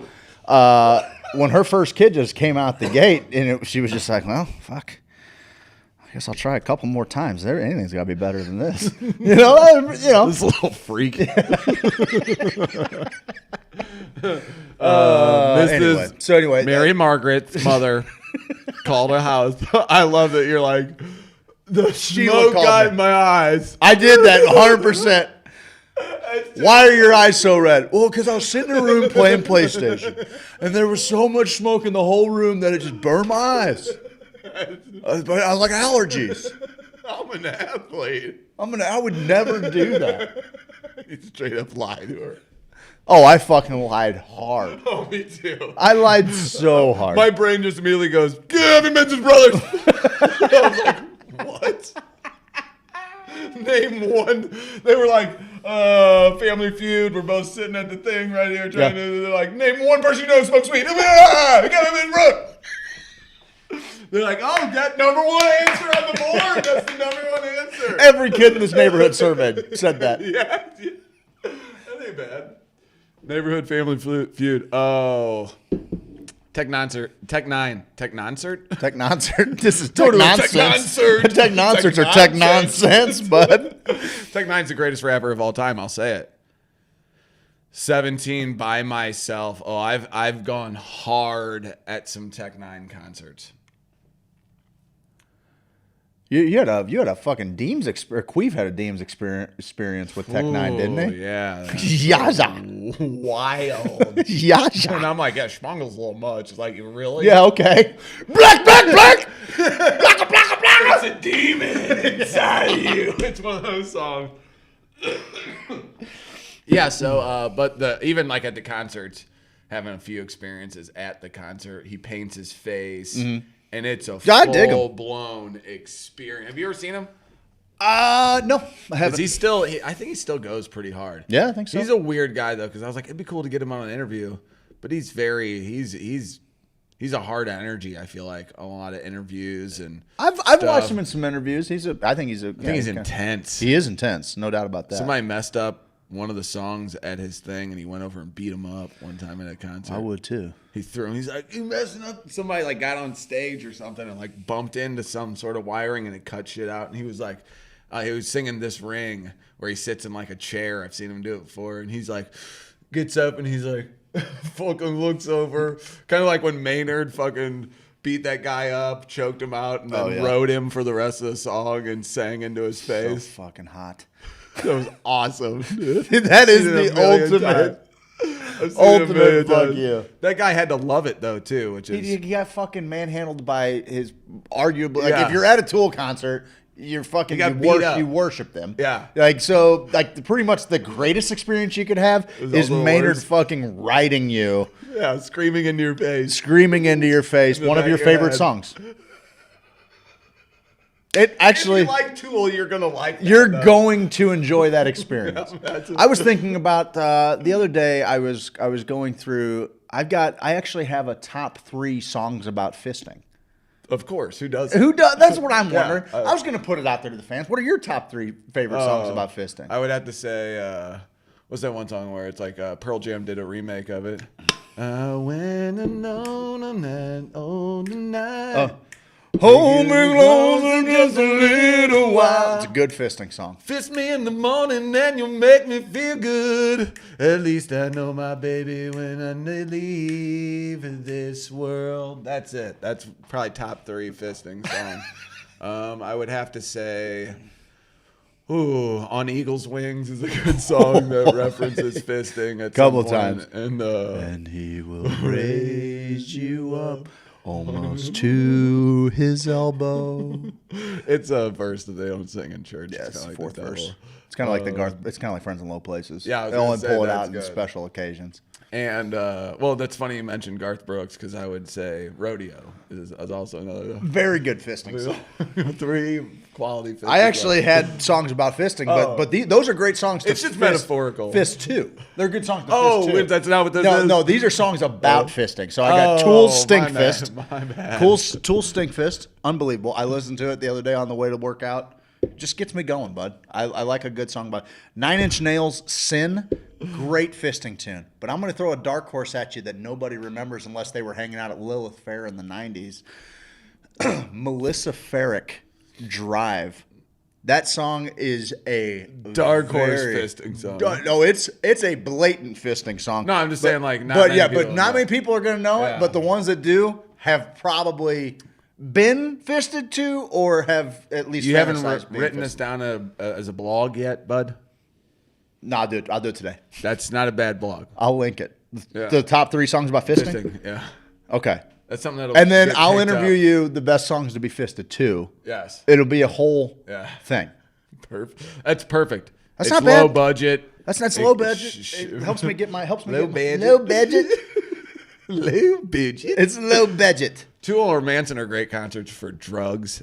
I miss drugs in concerts. I miss concerts. Fuck. God, man. Yeah, I don't miss drugs as much. they're still in full Yeah, it turns out supply. drug use is up globally by like 28% or something. I also thought we do need to have a. Maybe I shouldn't discuss this right now, but I was thinking of a good skit of the. Okay. Yeah, we can discuss it. Okay, yeah, I'll discuss it later. You can discuss it now. Do whatever you want. Well, it was the war on drugs. Everyone's kind of been talking about the war on drugs Gotcha. winning, and so now you have some sort of. So I was thinking either like an Olympic type deal or just a press conference or something where the person is like, "You just won the war on drugs. How do you feel?" And the drugs, you could just put like a thing of drugs over our just a face. bag of. Or we could build a character that just encompasses all drugs. Yeah, we've all just been fighting for the same thing. Yeah, and then this guy's like, "Man, we did it. It was a long battle." All right, Jesse.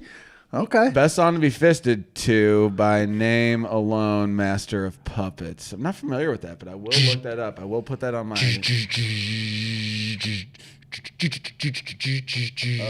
It's in a video game, maybe. Is it in Tony Hawk or It's something? in Old School when they're picking up all the recruits. Oh, okay. And the vans coming around. Yeah, it's probably in Tony Hawk too. Like a trash bag of drugs. Yeah, I love that idea. I know exactly what I would say as I was getting my medal for winning. Yes, that's what I'm saying. Like, it's got to be like some sort of like on the podium. We won World War II type deal, or signing what the treaty. What would drugs' national anthem be? Signing the treaty. Yeah, there's a question for you. What would the drugs? I'll leave that. I know. Leave that We're gonna say it, but leave what that would it be to you guys?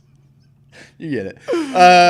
What would the country drugs? What would their national anthem be? Oh, this is good, and this is low budget. I was thinking too. Yeah, I'm trying totally. to think low budget shit we can do around here after Totally. the show's over. I was fucking with. Yeah, we're gonna make some weird shit. Yesterday, I caught a little inspiration for some weird shit. I'm just sitting there, fucking. Oh yeah, this. What's this?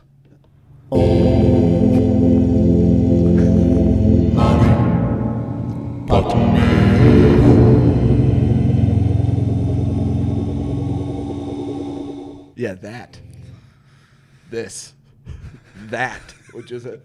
That's it. Just do weird shit. That's it. I just want to make weird shit. That's all I'm here to do now. I know. You step into this fucking studio, You better expect to weird. be fucking getting real weird. What would drugs' national anthem be, bud? Oh, I think it would be obviously. It's gotta come in with like some sitars and obviously come in with some like trippy music, but then first it starts out with like tribal drums. Yes, because that's like the first ceremony music. Then maybe hit him with a little Icaros, so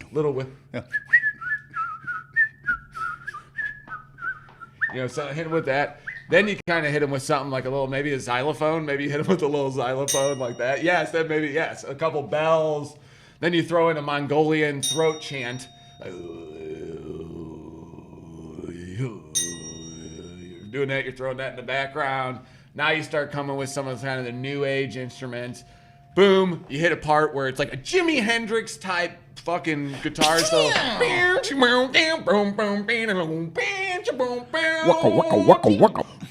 hit them with that, and then you get back in. Then you slowly fade back into kind of some trancey music, back into that, flow back out, and then you're just talking about drugs pretty much all the time with the lyrics. And you're just fucking drugs, just and you're going. It's my fucking anthem. Frying. We used to karaoke Master of Puppets at Metal Mondays in Charleston. They had a metal karaoke band night. I would go and get Oh. hammered at metal karaoke night. They used to do this thing called Build a Band at House of Rock. Like my first. We should do it live at Ernie Big's Piano performances. Bar down in Sure you Springfield. did. Sure you did. You always did everything. We did. I didn't do it, but they better. did Yeah, it you at the better, bar. too. I know. I just sat there and sang. Did you? Where they would have a band and you could Totally. pick a song. Yeah. Yeah. And this was like someone could bring their bass and then the bass player would sit out and then they'd play with the band. And then, I was like, this It's is fun. fucking Yeah. great. Like the song, Take a free ride. Dun, dun, dun, dun, dun, dun, dun, dun, dun, dun. You know, like it has like this whole riff that I forgot about, and I was like, fuck, Free Ride's a fucking jam. Edgar Winter Group? Maybe. Yep. I know it was like not someone popular. Edgar Winter Group.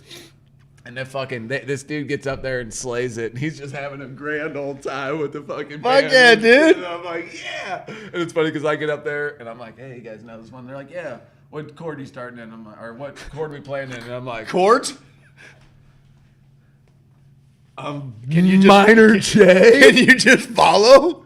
Yeah. I go, this one? And they're like, okay. But they're really good about being like, you know, because a lot of times, this is the great thing about being the guitarist. I don't even know if it's I guess it's lead guitar, not rhythm, where you can be like, jing, jing, jing. Okay, now you heard a little bit of that. The rest of the band's going to sing the shit or do the playing while I sing the shit. And then you can kind of go, bing, I'm back Sure. in. You know, like it's kind of nice. It's awesome. Be surrounded by fucking professionals. It's so nice, dude. It's awesome. It's real nice to be surrounded by professionals. I know. I feel sorry for you, but I do. We're professionals. I feel sorry for you, pal. You do? Yeah. If I'm should. I should. Guys, we got. Oh wait, it's not a commercial break. I thought it was a commercial break. Well, actually, we can go to one here pretty soon because we've got 3 to get through. Beauty and the Beast. What was her name? Belle. Duh. You can't even. There's no way you could ever. Milan. Yeah. Sleeping Beauty. Oh shit! I don't know if she had a name. Myrtle. Fertile Myrtle. Everybody's just dumping in her sleeping ass.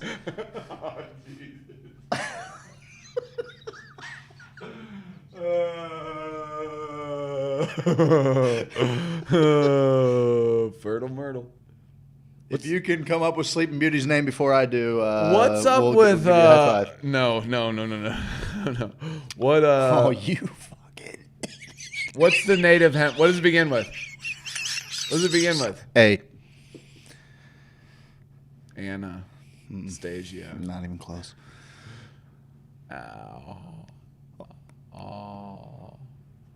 Audrey. You're never gonna get this.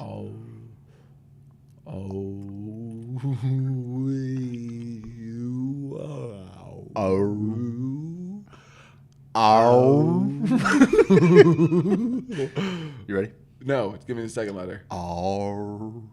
Arbigail. You going to the Arbigail? Arbigail. No. I like Arbigail.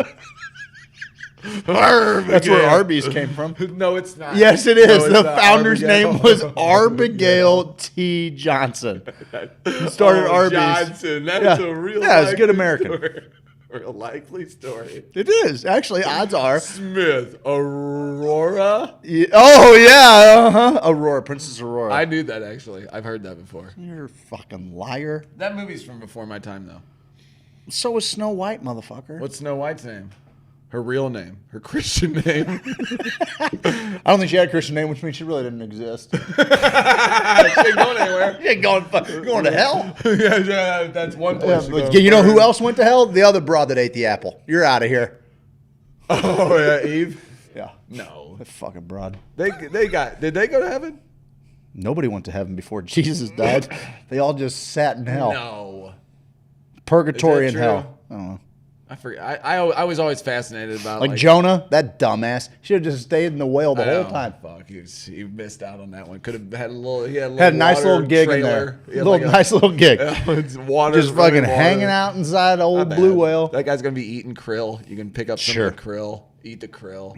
Yeah, I don't think anybody went to heaven until Jesus died for their sins. No, sure, 100%. You had to be pure of heart and soul. No, you just had to be. Nope. These people, everybody was butt fucking everybody had butt fucking everybody, and they were eating right. shrimp. They were eating shrimp, and they were butt fucking everybody. And I'll tell you this right now: you're not getting in my club. Original sin, too. Original sin. You're fucking. You're a sinner. You can't go. You can't be impure and go into heaven. Somebody's gonna have to. It took a while for this guy to be like, "Fuck, I guess I'll take one for the team." Everybody, it's getting a little overcrowded there. I'm gonna have to die for these fucking sins. Somebody's gonna have to do it. Shrimp, fucking shrimp. 2 at a time. They're double fisting shrimp. They're holding fucking prawns. Juggling shrimp. This is fun. I will never. I've been down here for 1,000 years. I will never get tired of eating shrimp and butt fucking ever. Woo! This is the shit. And then all of a sudden, he dies for their sins. And then they drop the shrimp as they're being just ascended. No. I wasn't finished. Shrimp. I wasn't finished. No, everybody who's in hell stay there. Sure. I don't think there's a get out of hell card. Don't you have to sacrifice a virgin to get into heaven prior to Jesus? Yeah, probably. Yeah, it was a lot of pagan religions before that. So really, like losing your virginity was more of a safety measure than anything. Sure. I mean, you're more likely to stay alive if you've had sex. It's just like a scary movie, It's like in scary movies. They're always like, don't have sex. Don't do that. So you'll die. You will definitely die. That was my favorite thing about scary movies. You didn't know whether they'd have a nice little booby shot in them. And that's the scary movies always had a little gratuitous booby. The ones that were like higher, like like higher budget, I felt like didn't really, unless they were out to give you that show, they weren't going to give you the same tit per minute. No doubt that the B movie ones. That's were. No question. B movies, they're working on a low budget. You know what's cheap? Titties. Not a bad deal. Not a bad deal. You know what was a surprisingly or like a nude scene that I was so worked up by? Just happy that it happened. Surprised by and happy that it happened. Was it Species? Was that Natasha Henstridge? Is that who that was? Yes. It's underrated booby scene. Ooh. And she fucking tongues right through the back of the guy's head. Which I know why. Why? Right through my brainstem. Right through the brainstem. Steve, let's go to break. Okay. We've got a third one to get through in the next hour anyway, so I'm going to give them the other 5-minute one, and then. Then you're going to get your charger. I don't have my charger's in Arnold. Oh no. My charger's in fucking Arnold. Okay. I'm just as fucking irritated by it as anybody. No one else is. Oh, it's 6:46 this morning. I almost threw this cocksucker through the wall. I forgot this at the office when I was going for the weekend. And I, for sure, if you would have asked me a million times, I would have told you yes, that I had it around my shoulders like this and walked out. Well, I guess I must have walked back in or whatever. It was blowing my mind that I was like, what is your reality, bud? What's real to you? You honestly thought that you brought it home. I was like, shit, someone may have taken it out of my car. But I was like, shit, maybe I just left it at the office. But I go, no, I know. I remember walking out and being like, you're an idiot. Because the way I was like walking, I was like, I'm going to university. That's the way I felt. It's a convenient way to carry your notebook or your laptop. Well, I must have come back in and dropped it off for something and then forgot that little portion. I'm like, what the fuck's wrong with you, dude? What's That's real? Me. Do you know me? Real? I can't leave your house without coming inside 4 more times. That's just coming inside. I can't. 4 times. 4 times. Oh, send another email. Guys, on the other tell side me of the about break. the email contest real quick before we go to break. What happened to the pipe? We got 1 million viewers. Oh, I took it away from you because you were going to give it to Rusty. I'm going to give it to whoever wins. It's a tally pipe, and you can win it. It's $53. It's worth $53. All you got to do is email in to Twain, TWAIN, at mycelial, MYCELIAL.media, or Hoosier Sophisticate at gmail.com. Either one. You make us laugh, you make us cry, or you give us a boner. Laugh, cry, boner. Either way. Don't just send pictures. Don't take the easy way out. Write us a little something. Okay? We'll see you on the other side of the break. Don't disappoint us.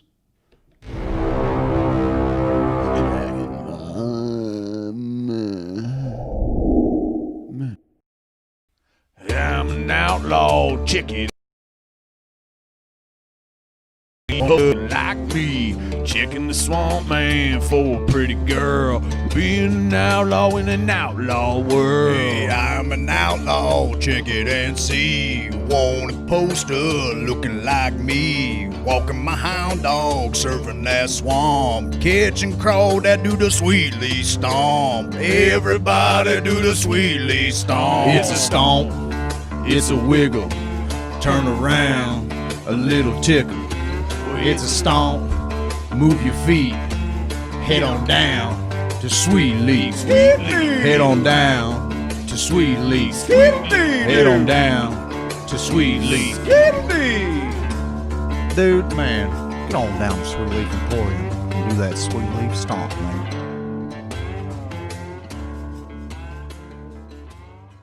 You take our insurance and are you cannabis friendly?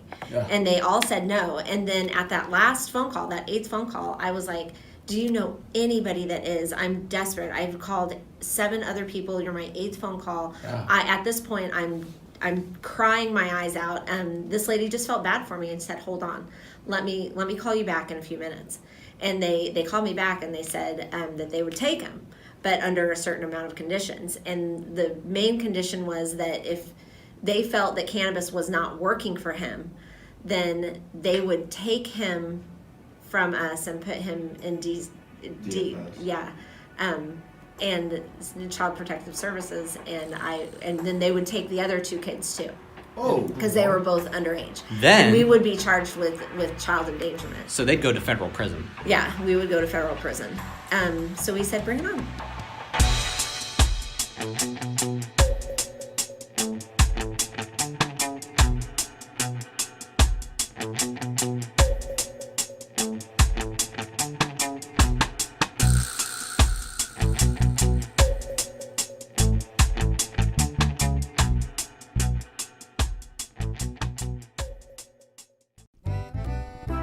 Hey guys, it's me, Kippy the Crazy Koala Bear, and I'm here to tell you about James Carlton Insurance. Kids, quiet down. It's the best. Kids, quiet down and listen to Kippy. Grown-ups need insurance, and Uncle James can help. Right on.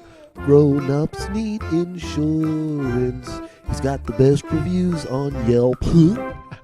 Grown-ups need insurance if they want to protect their house. Yes, sir. Grown-ups need insurance if they want to properly bury a spouse. That's a bit morbid. Grown-ups need insurance if they drive a truck. Okay. Grown-ups need insurance just so they don't get... Whoa, Kippy, you can't... Well, I was just going to say get in trouble. Okay, well, it you sounded don't like want you were to going get to... in trouble. Sounded like you were going to say something else.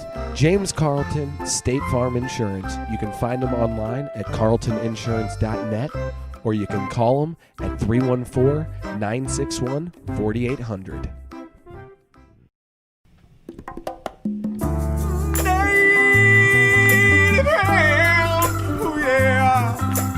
Native hemp inside of me. Native hemp inside of me. Native hemp inside of me.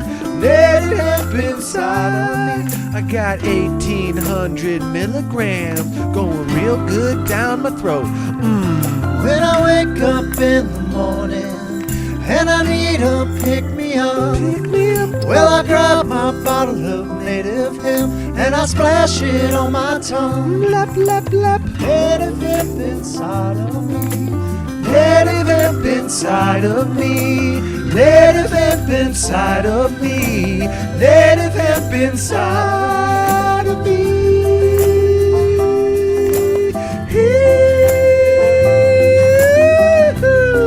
Native hemp extract available at HoosierSophisticate.com. Enter code HOSO, H-O-S-O at checkout for an additional 30% off.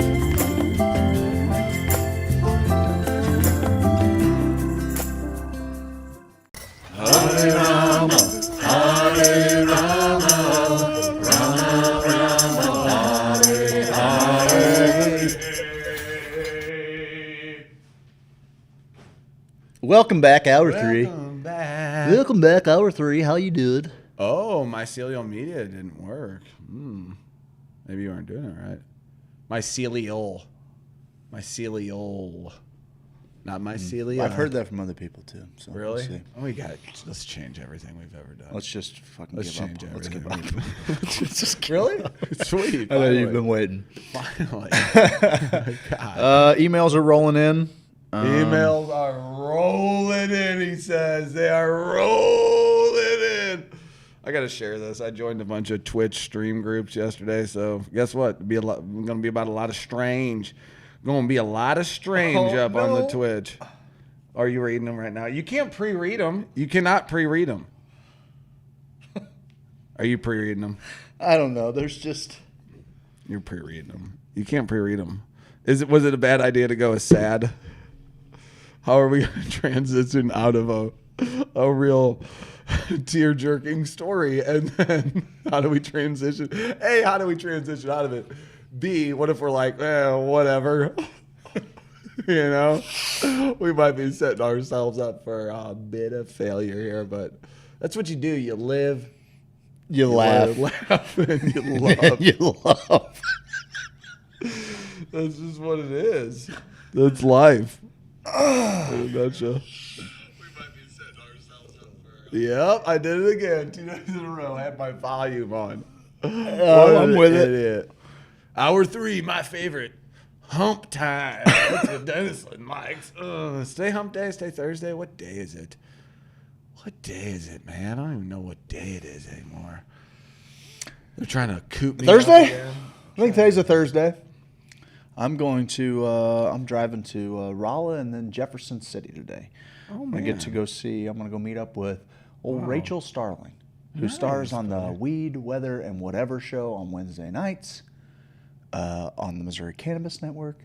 And she is working with a couple of friends of ours, a couple of our other friends, Christina Fromer, Rachel Crawford, and they got this thing called Holiday Helpings, where people have been donating canned goods and food for families in need. And I'm going to grab, I've already got a good bit of the St. Louis donations in my car, and I'm going to drive to Rolla, and I'm going to get all their donations down there. I think I'm even going to be... a car full of soup cans right now? Oh, yeah. In Festus?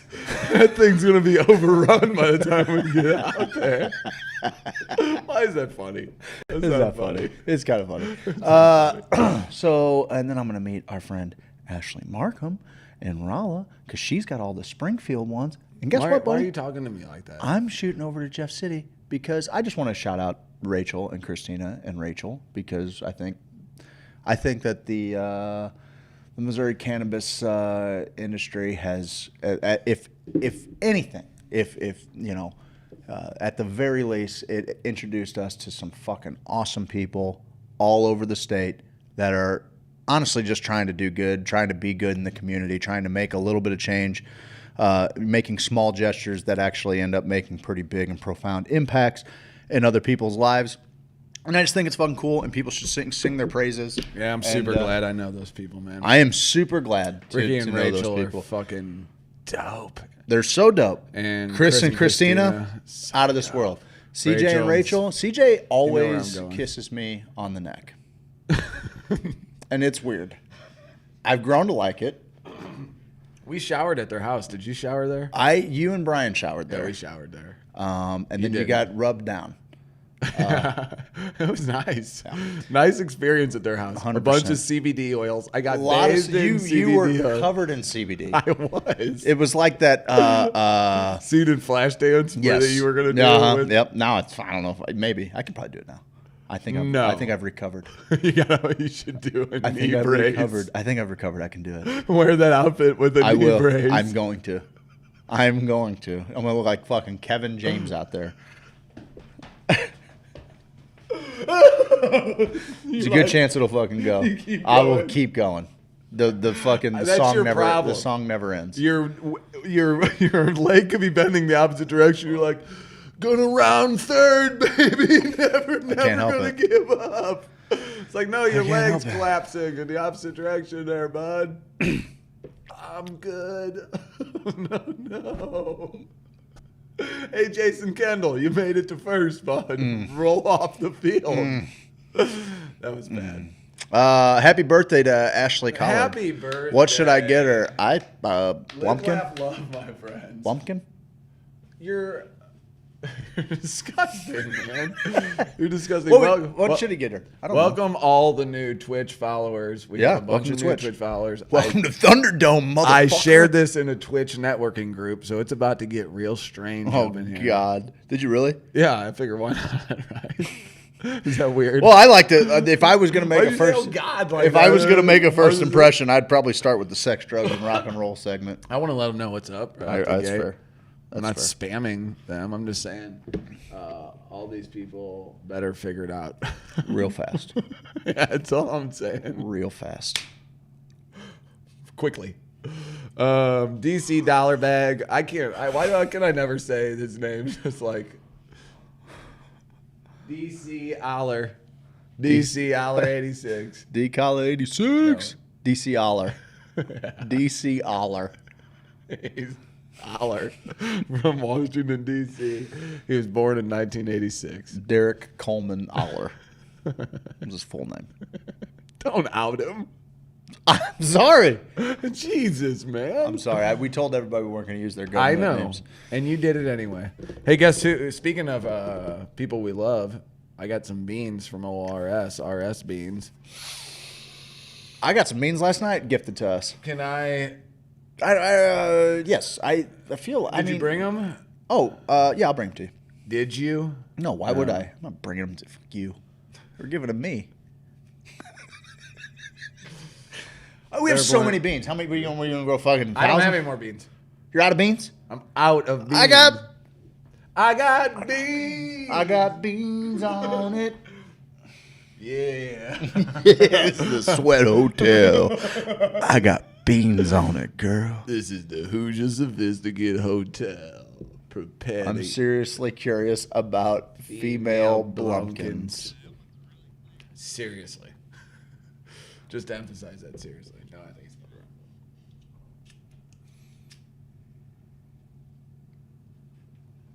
wrong. I'm at day 1. Did you start some seeds? You got some... I have my license. Did you pop any seeds? I have my cultivation license. I have my tent. I have my filtration. I have my beans popping. You got beans popping? Yeah. Bottles in the ice like a blizzard? So fucking excited. You getting slizzard? Bottles full of ice. like a blizzard. You got to be feeling so fly like a G6 right now. I go downstairs like this. Which is it's not good because my stairs. Yeah, I was gonna say you're banging your arms. Yeah, I'm banging my arms. It's stupid. It's dumb. I'm like I'm a G6, and I blare that song on a little mini speaker. Popping bottles full of ice. Ooh, that's the move. Oh shit. Do you remember that? I'm gone, dude. Do you remember that? I want to say it was Denise Austin. She was like the 90s fitness model. No, Jane Austen.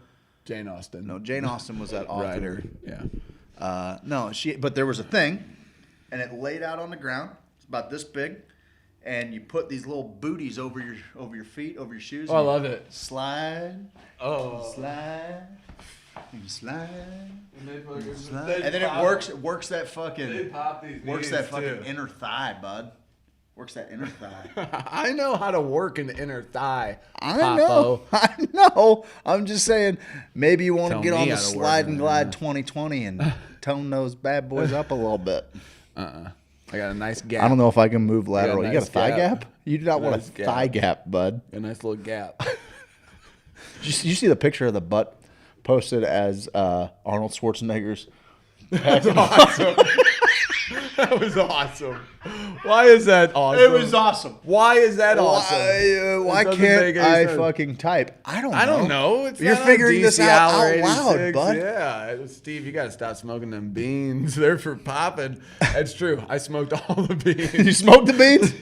Ooh, baby. I made coffee out of them. 1998. I just put all seeds and stems in there just to see. Just like the old days. If you didn't do that, you're a fool. Yeah, and you're like, oh, I got a headache. And people say resin doesn't get you high. Dude, resin, He's bullshit. got me higher as the day is Resin long. kept me high for a period of my life. What are they fucking talking about? They don't know. These motherfuckers don't know what it's like to just not have fucking don't killer know. bud at their disposal Always at have it all any the time. given Always time. have it all the time. Although I'll tell you what, No one I know bet says there's that. fucking like, I think about when we were younger and trying to score bags or whatever. Trying to score bags, man. Yeah, that was fun. I would be. You could have got some of the CBD and CBG flour that's being sold now. That kids would have fucking gobbled that up at our age. Are you kidding? They would have paid $60 an eighth for it. I remember seeing some KB and going, I don't even know if it's like a Fabergé egg. I don't know what that is. Remember, it was super orange hair. Oh, yeah. And I'm like, whoa, what's going on with this thing? Why is it so fucking hairy and crystally? Yeah. What's going on with this Sticky. thing? It had stick. It's like a to rambutan. It.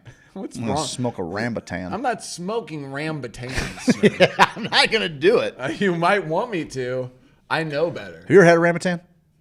Not recently. It's a really And nice. not It's a ever. nice little fruit. Really? Yeah, I like it. I would but my like to wife get- gets very angry at me for eating them because she's been visited by. She's convinced they're aliens. She's been visited by rambutans, like rambutan-like shapes. So I can't eat rambutans anymore. Fair enough. I'm excited to be cremated. Same reason I can't. Going to eat be one cucumbers. hell of a resin hit. I smoked so many resin bowls. I'm excited to be. Oh, you just read that one. That's all right. Resin balls for days. I thought it was fire back in the day. It is fire. Yeah, it's still fire. to Dude, this resin day. is a fun stone. What about the reclaim? What's up with that? Ooh, it's just the stuff that gets pulled down, and I think it'll still get you high. Some people use it for edibles. Sure. What's up with that? What is up with that? I'm not a dab guy. I don't do that. I don't have the whole dab rig. I guess I should now. It's fine. 'Cause I'm gonna have trimmings. I'm You gonna gonna save your Thanksgiving trimmings with up? all the trimmings. Yeah, I'm gonna make medicine out of every part of that goddamn plant. I think it's a great idea, bud. That's what I'm going to do with. What are you gonna do? You gonna make tea with the roots? I could. You should. I thought about it, and they said You it's one of the most oughta. potent parts of the plant. Yarda. I will. Good. I will.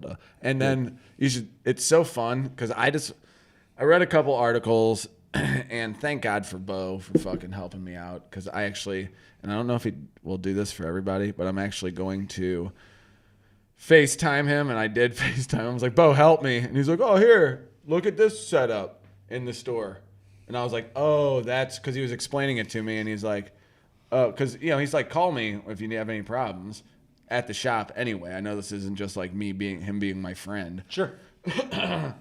Then he goes, oh, well, let me pop you on FaceTime because I was on his cell phone. Pop me on FaceTime. It took 3 minutes to figure out, oh, shit, that's where that goes. And he's like, you see how that's strapped in there? And then I was like, well, what's going on in between there? Oh, that's that. Oh, okay, perfect. Then I had it all figured out. Sweet, dude.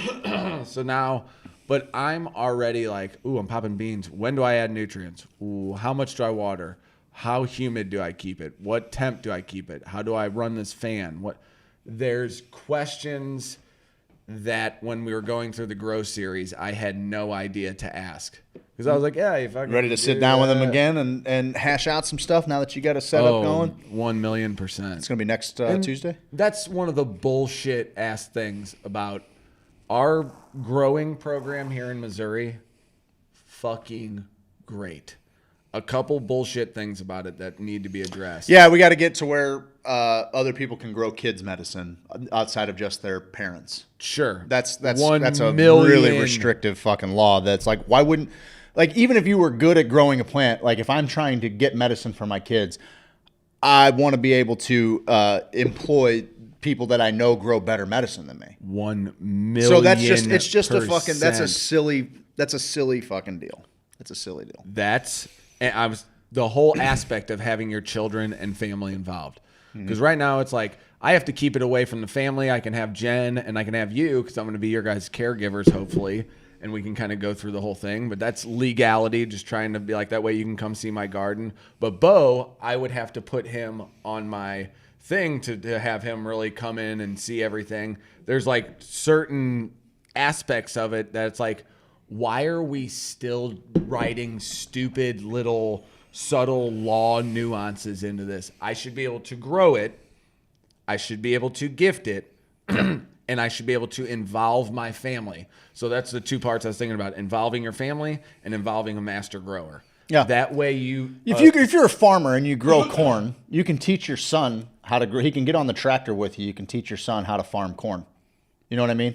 Sure. This is every bit as important, if not more so, dude, to procure fucking quality medicine and know what it takes to raise quality medicine. And when are you most impressionable?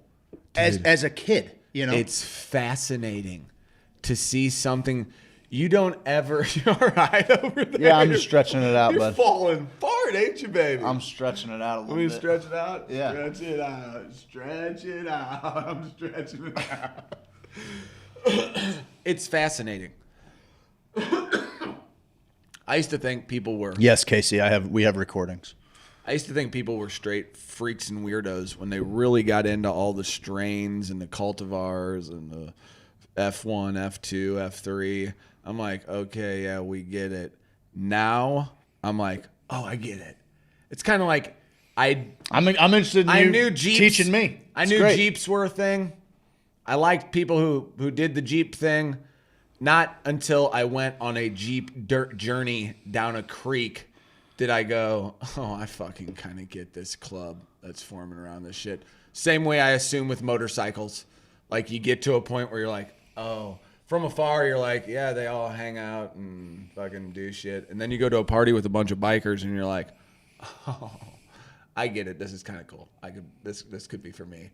That's what I feel like with the growing cannabis, growing my own medicine. Because I do remember vividly the days of, hey, man, I better plan 2 days ahead for a $60 eighth that I'm not sure if I'm going to get or not get. And this is 2003, 2004 to 2007 maybe.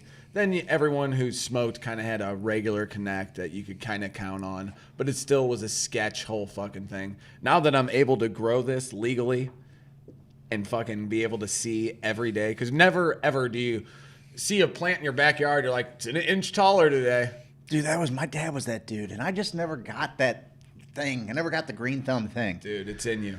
It's in all of us. Yeah. 'Cause I didn't have it, but now I'm like, oh, let me learn. Let me read as much as I Yeah, that's fucking really can cool, man. That's on really this. fucking neat. And to hear all of these people who are like, you need to put Ziploc bags over your seeds. You need to do this. You need to put, and I'm like, do you need to do any of this? Because I read a ton of shit and then asked Bo what he does. Yeah. Because I've seen the end result of Bo's medicine.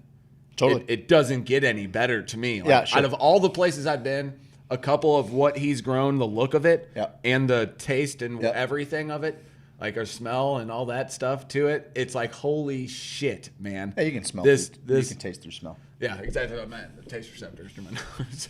And so I'm like, oh shit. So I know the end result is there. But I've also seen a few other people who have shown off and say, hey, here's the end result of medicine. Here's a picture on Facebook of my garden. Holy shit, dude. So I am very experimental when it comes to the plant things, especially because it's like, what if I watered this one with 2 capfuls? What if I watered this one with 1? What if I kept this one over on this side? What if I put a plastic bag over this one? What if I see what's working? Yes. But then you read about a lot of growers and you do that systematically. You're just trying to find a system that works. Yeah, sure. And then once you find that system that works, you're just producing medicine, because we're not at a point where it's like you can have 50 plants that you want to experiment on. Yep. You need these 6 to fucking work. You need them to. You know what I mean? If you're going to get medicine from your home garden and invest in all this, you need your medicine to fucking work. You can't have it fuck up and blow up in your face as you're about to be done. But yeah, there's a couple things that still need to be changed. It's pretty awesome what we can do. I'm fucking juiced. I think it's I gotta super get on. cool. I gotta get on board, man. I think it's super cool. You will. I mean, we'll get it figured out. I mean, the paperwork's all done and shit. We just gotta figure out. You know. I'm excited. I also want to see. I mean, yeah, just what maybe having two kind of identical grow setups going. 1,000,000%. What little variables are changing? You know, and I see a lot of. I mean, it's amazing how much you can put into it. Like you can grow a decent medicine with a kind of a lower yield, a decent yield, but still a decent yield. Like there's still plenty of medicine, like a month's worth of medicine or something. Sure. But what I see people like get out of one plant by just the extra TLC, what they're doing to feed their soil, the lifestyle, what they're doing, they're making teas and they're feeding that into their living soil, and like, man, some of the flavor profiles, the scents, and like just how much better it's getting when like some of these pictures that people are posting on the Missouri Cannabis Network are unbelievable. We saw that in the beginning. For a year now we've seen it, but now it's like, I'll tell you what, we've had friends who've shown us the medicine they've grown for themselves, and I'm like, this was your first grow? This was your first grow? Real, dude. It's not, it's not brain surgery. And it can seem overwhelming, but that's where if you have people to lean on. So it made me think of this next deal. How does Missouri become the mecca for the grower? I know that the West Coast has California. I don't really know too much. I mean, I remember like Diesel came from New York and it was like an East Coast thing. That's really like the only thing I know about cannabis in the East Coast, I guess, just thinking off the top of my head. But it's always been a West Coast thing. Like it's coming from the Emerald Triangle, Northern California, all Oregon, all that shit. Then Colorado is obviously the spot where it was like, this shit came from Colorado, man. It had me thinking, what if you had, and it's funny because it made me think of Bradshaw a little bit. If you could get a center for growers so that it was just a place where they could grow and share information. It cost a certain amount to be a part of this little community, but it's a calling to get all of these people, and they all grow different setups. So you don't have two people out of this collective growing the same setup. And with like, we talked about the Green Light District in St. Louis. You can even have it St. Louis be the mecca. Take one of those huge buildings that's at least in still decent shape, fucking polish it up a little bit and be like, yeah, well, guess what? We grow a ton of shit here. Mm-hmm. Like, and it's all experimental. And then we can hand this off to the doctors because that's coming. We need to get to a point where our doctors and best minds aren't dealing with crap ass fucking trimmings that are pulverized weed of dog shit. We got people who are growing first and second time grows who are growing amazing percentages of THC and terpene profiles and just a bunch. The lighting is getting so much better and easier. The systems are getting more compact. Obviously, the market is following what's happening. It's getting legalized everywhere, so all these people are getting into the market, and it's fucking amazing to see how this is all coming together. But if we can get a center where growers are allowed to do what they love, is basically what it boils down to. Right. Because that's what they love to do. They love to grow this shit. They love to discuss, oh, you add some lemon to some grape, now you got this flavor profile. And actually, we send it to a scientist, and they figured out that limonene helps with headaches, and they're testing it on a level there. So that way it's not all just anecdotal, hey, this is what I got off Leafly. 42% said it gave them a happy feeling. 23% said elated. 16% said a mental effect. I'm like, what are you talking about? I guess that's the best information you have, and it's all kind of subjective anyway when it comes to that. But at least when you're sending it off to be studied, or you're doing controlled studies, not like, hey, I drank a bunch of coffee earlier and then I smoked this strain. Oh man, it jacked me up. Yep. Did it? Was it that? Was it? Or so you can start learning that way. Bud tenders, now they have a source in St. Louis to go, oh, we teach bud tender classes every week, because now bud tenders are like, hey, here's what leaf. I haven't been to a dispensary yet here in St. Louis, so let me say that in Missouri. But most bud tenders in Colorado, they come up with a tablet. Yep. And they're like, here's what it says it does, and here's what we grew, and here's what the prices are. You know, instead of really taking you on this cannabis journey of like, ooh, this is how this plant was grown, and this is how this was from this caregiver, this was from this caregiver, this was, you know, like it could even be a collective. All those people who grow that experimental medicine that they're trying with different nutrients and to get the best yield, all that stuff, and the highest percentages, then that goes into a collective fund that gets medicine to people. So it's like, okay, awesome. You know, why not? These people would do it. That's the great thing about the cannabis community. There's a whole community built within that is all about helping each other because they had to. Yeah, for the longest time. Yeah, all the growers had to be like, seeds, clones, whoop, shoot, we don't say anything, immaculate conception, we're not going to ask. Don't ask them until we are down here chilling, though they're up here in helicopters. Let's fucking work together on this. We have to take care of one another. Yep. And now that's built into this system. That's what I hate. Like, I've been seeing some of the dispensaries say, we're here to serve this new industry in St. Louis or new industry in Missouri. And that just irks me. It's like, oh, really? The new industry that is still beating your ass and in none prices? and none of them hung their necks out there to be the fucking unknown dealer either. Like, you know, not what I mean? many. Not that many. There's I a know handful. of. There's a handful, probably. A lot of those people tried to get in the business. Yep. And we're like, most of I them should did, be able to and they get got into fucking business. squeezed out by executives of fucking alcohol companies. Let's be honest. Yeah, that's the one that mentioned that they're. And I even said I had a sharp comment on Instagram to their thing. I mean, because they said someone reviewed it and said, "What a luxury dispensary! I can't wait. This is such a beautiful luxury dispensary." Right. It's this idea like, that fuck it's this you. idea that cannabis use can only be validated by the bourgeois. 1,000,000%. It wasn't good You know? enough when the it hippie wasn't down good enough the when the street- fucking dude on South Broadway Nope, when he fucking was growing just it. Nope, fuck him. Yep, right. He's dirty. He's Yep. gross. Yep. He's a drug user. Yes. Come buy it in my boutique. Yeah. We have recycled air. It's flavored oxygen. Yeah, so I'm just excited to be able to take control of that shit and having people like Fuck yeah, Bo, Loftus, Nolan, Andrew, Starling, Starling, like all. Yeah, these give me all people. the best people in the world shit. that grow. Denison. Yeah. And then it's like, holy crap, I have a whole support network right now.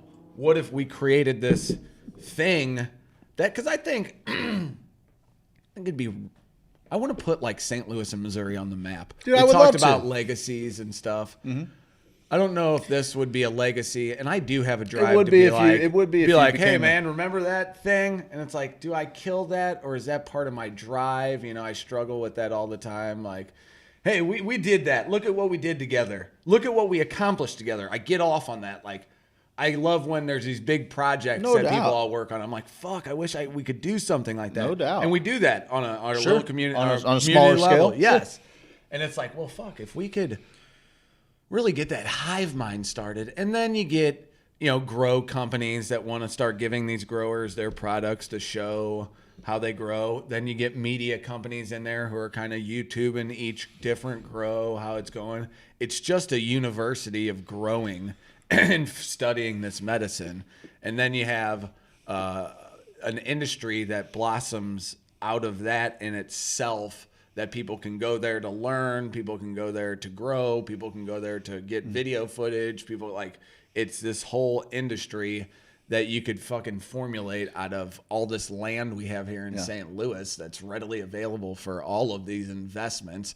It's just, Dude, ideas. And I love it. I love that idea. I mean, it's, I mean, there's also, that one of the, it's kind of like, when you're trying to convince people that don't believe in it. To start off the show, I was reading off people that made significant advancements, not just in science or whatever, but like in human evolution because of their psychedelic use, right?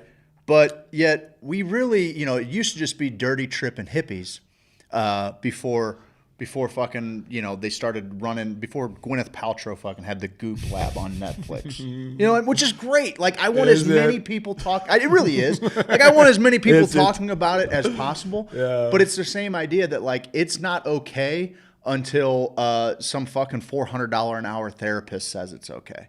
It's like, dude, that's validation. It's been fucking helping people since the beginning of time, so that's all frustrating.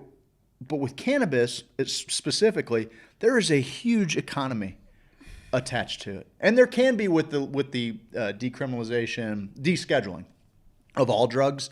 If we could make drugs available, that market available, it's like the fucking 8th biggest market in the entire world. Drugs in general, and it's a black market. It's a black market. It's got to be even bigger. It's probably bigger. It's probably like it's got to be top 3. That. Here, I can look it up because I actually have a computer with power. I know. You fool. Brings a computer with no power. Died about 2 seconds into it. I think it's got to be like porn, kids, pets. How about in drugs. the U.S. alone? In the U.S. alone, illicit drugs has nearly $150 billion annually. That's it? $150 billion annually. Spending on cannabis, cocaine, heroin, and methamphetamine fluctuated between $120 billion and $145 billion each year from 2006 to 2016, which is right on par with what Americans spend on alcohol. People like to get fucked up. And that's okay. It is. Real quick to build on yours, my first grow was better than anything I ever had prior to 2000. Did I say 5 or 6? 5? 2005. That to me is super encouraging. Like I don't know. I know that Casey's brilliant, so or James is brilliant, so I don't know if. Do we have recordings of our episodes? Yes. Yeah, we did. Yeah, we did. Did you already answer that? Yeah, I did. Okay, that's what I thought. I just wanted to go over it. Yeah, all good. Total spending on cannabis from both illegal and state licensed sources increased by 50% from 2006 to 2016, from $34 billion to that's not 50% to $52 billion. Oh yeah, it is. Yeah, it is. It didn't increase 100%. Yeah. The market for cannabis is roughly the size of the cocaine and methamphetamine markets combined. I bet you if they fucking included Adderall in that. Oh, Jesus. I bet you if they included Adderall in that amphetamine number, it would be a lot closer. And I bet I don't know what the value they're giving Coke on the street, and what the value. That's always kind of wows me. What kind of value, street value of this no doubt. is this? And it's like, really? No doubt. Where are you getting it from? I don't know, but the point is what you were like with what you were saying. There is so much opportunity for economic growth if we just reframe the discussion. That's why I voted against the fucking what I would normally vote for, right? Like the small limited government Republican. Fuck you guys. You're not doing anything to encourage business in this state. That's what we need to do. And being from St. Louis, it's fucking. I mean, there's a lot of cool little pockets, and that's fine. Like I think the art scene thrives in St. Louis because of the blight that we are all fucking experiencing, sure. And that's usually the case in any great art scene that comes up. It has to get in the fucking grit, before it kind of comes out of that. But I don't really see anybody with a plan though. Like outside of like a couple of big businesses coming in, it's a great plan. The Green Light District is a real thing, but more so than that, let's get out in front of all of it and just say, this used to be a center for commerce. We're going to reclaim it. We used to be, one of the big I think we still are, but like number one for like financial institutions. Start shipping shit on the Mississippi. Let's go, bud. Let's run it up and down. By the way, gambling's legal everywhere, and so is prostitution. We're just going to try a little bit of liberty for a fucking while. We're going to open up all kinds of markets to. Wait, is that a real thing? That's what I'm suggesting. Okay, you're proposing. That's what I'm suggesting. It's the fucking oldest profession. Well, now in the you world. can gamble in Missouri. What's the deal with the slot machines and just random gas stations? I don't know. It's a new thing. What's the deal? They're not on water. Well, now at Fairmont too. Fairmont Park. You're able to do a bunch more gambling. Well, they've got sports betting. Yeah. They've got a sports book now. Yeah. I'd like to. Man, we need to make a Hoosier horse hooky Tuesday. Oh, I love Horse Hooky Tuesday. We'll get the Hoosiers out there. My dad took me to the fucking dude, park. It's a blast. My dad took me to the track one time. He told me to hold his fucking beer for a minute. Yep. And he left forever. No. He went to go place a bet or whatever, and then he came back, and I was like, getting ready to fucking sip this thing. And he's like, Jesus Christ, you're trying to get us kicked out of here, man? Had nothing to do with your beer drinking. And that's what I was like, oh, yeah, I probably shouldn't. Like, we're already he's already leaving me alone on this side of this white line. Sure. So he can go place his bet. Because that's kind of a weird thing. Yeah. Under 18, you got to be in these certain areas. Yep. I would race the horses and dogs whenever we go to the dog track or horse You were track. that kid, huh? I would be like, here they come. Mark? And I fucking got him, and one time I ate shit in front of everyone. Everyone was like, fuck! And there was was some degenerate gambler was like, fuck! I had fucking 50 on that kid. Somebody was laying odds off the fucking book. And It's somebody's like, hey, hey, I knew he'd eat it on that I'll one. pay you fucking 1,000 to 1 and the kid wins the race. Someone's like, fuck, I got to take that action. I remember my dad being pissed because I was bleeding. Like, I was scabbed up on the knees, like the chin. Like, I ate it. I was racing greyhounds, bud. And I was winning. I think I was out in front a little bit. I about had that bunny. And so then I tripped. There was I remember it was like old blacktop. And everyone was kind of into it. Because I was like 7. Yeah, sure. You're just a cute little kid running around. And I'm just... And they're like, this kid's gonna... He's gonna be somebody. He's gonna... No. He's going to be a racing dog. He's going to be a greyhound. He beat... the thing was, any dog I beat... BAM! You shoot that fucker right in the head. So I felt bad. That's also where you're like, your fetish for wearing leather masks. Is they used to fucking get your snout all fucking wrapped up. Poop right before the race. Dude, you got to bet on that guy. I know. That dog's lighter. Yeah. And so then there we go. I ate it. I was bleeding everywhere. And my dad's like, oh, I just annoyed that I'm bleeding everywhere. And I'm like, I'm trying to keep it together in front of all these people. I'm sorry for embarrassing you, Father. I'm bleeding. I'm sorry for embarrassing you. And it's like, you skin your knees, and it's like, oh, barely skinned it. These are like skinned and bleeding. Oh, yeah. Peeled back. So he's like, let me get you some fucking napkins or whatever. Jesus, You're kid. racing the dog. What are you racing? Oh, you're making me look like an asshole here. I had $40 on it and fucking at least not eat shit. Come on, kid. Yeah, so my dad was a big fan of the movie Easy Money. I like the good life. I don't think I know that one. I wanna try. Oh. It's fucking Billy Joel's finest song. I believe Easy you. Money. Yeah. I played it for you before because it's like. Yeah, sure. No, I have. I saw him live. Yeah, It was sure. great. Did he sing Easy Money? I think he did actually. Dude, he went deep cuts. If he didn't sing Easy- I'll tell you what. he did one or the other? Did I he do one or the other? became a big Billy Joel fan.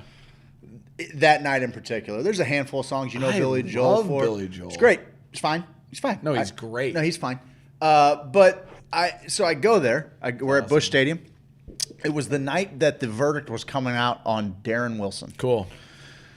The reason I know this is because we paid an exorbitant amount of money months and months and months in advance of this Busch Stadium show to get these tickets, only for there to be tickets like available that day for $15, 3 rows back, because everybody was afraid to go downtown with what was probably going to be a riotous night.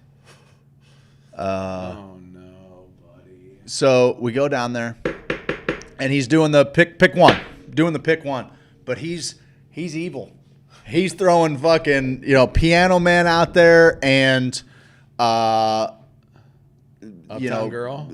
No, he wouldn't do. He'd do like kind of similar genre, but he'd do big hits. So he'd be like Italian Restaurant or whatever. He'd be like Captain Jack? Just the Way You Are. You want Piano Man or Just the Way You Are? Well, what's the fan gonna do? You know, this is what he's doing all night. He's making you choose between the platinum hits. And I do believe that song came up. Easy Money came up.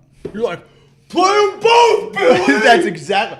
Dude, there was a guy, and Billy Joel is just, and this is funny how music works like this, but like, he's a guy I've always appreciated. Everybody sings along to Billy Joel song. I even like the doo-wop era. I especially like the doo-wop era of the doo-wop era. Yeah, of Billy Joel. There's no doo-wop era. There it's is. Just Billy Joel. No, baby. fuck no. There is doo-wop Billy Joel. There's a fucking whole joke about it in the goddamn Step Brothers that's movie. Dumb. It's They not dumb. created that. There's enough doo-wop songs that he's just a doo-wop singer.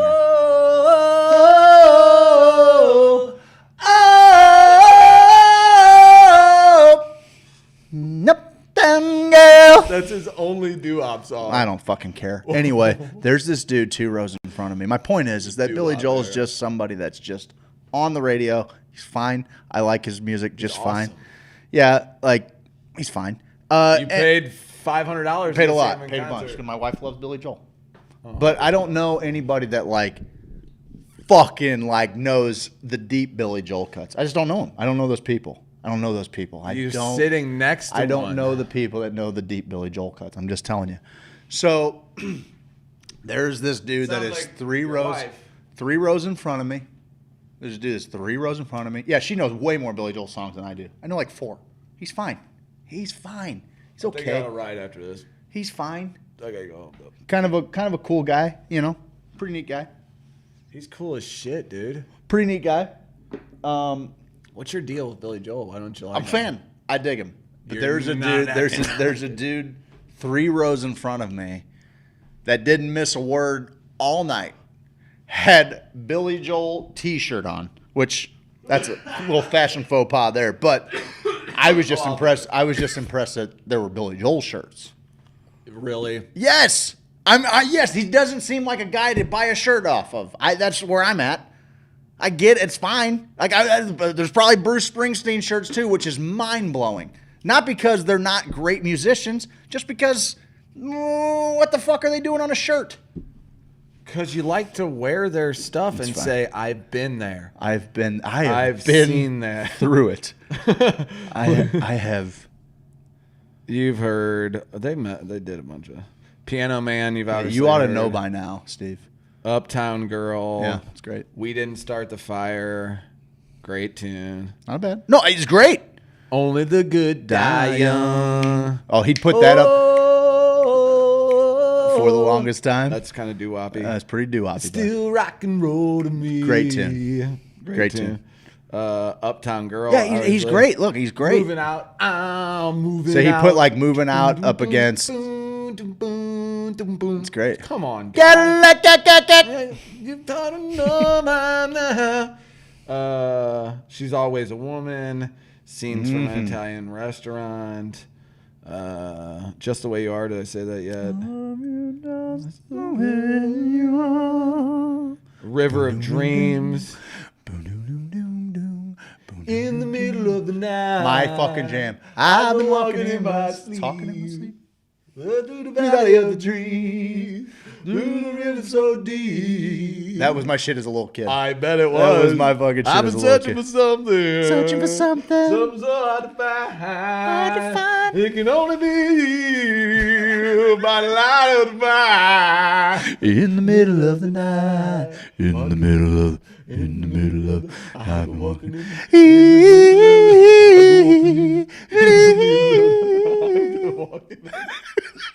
I always like to see how long of a ride we can take these people on, for bud. sure. Yep.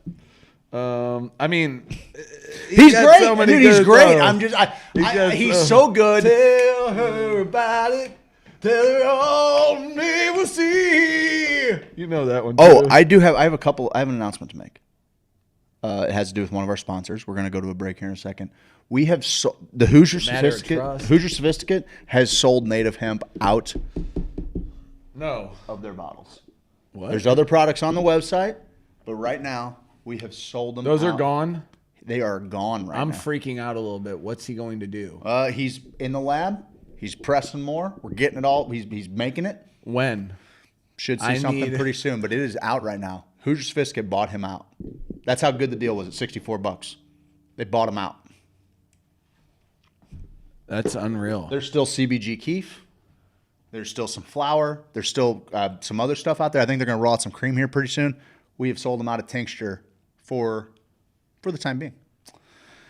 Guys, we're going to hit a quick commercial break. On the other side, we're going to see if anybody emailed anything. We're going to wrap this day up. We're going to wrap this day up. We're going to continue having some fun. And we are going to continue fun. we will continue fun. Good fun time. We're going to continue good fun time. That's what we do. We have fun. This one's only about 3 minutes. We'll see you on the other side. Yeah, we will see you.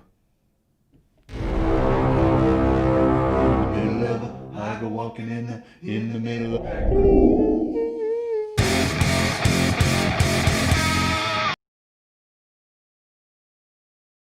It's Adam McChesney with Ms. Marketing. We specialize in lead generation, filling your pipeline, and taking care of your payments. Give us a call today. Adam from Ms. Marketing took me from 10 leads to 300 leads in a month, and I became the strongest boy in the schoolyard.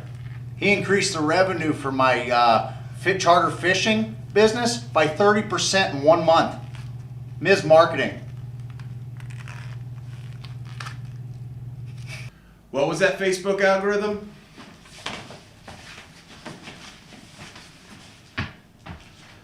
What was that Instagram?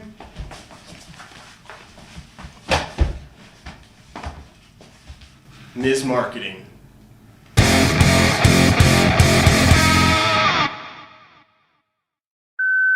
I know it's late, baby, but you got me thinking about my dream home.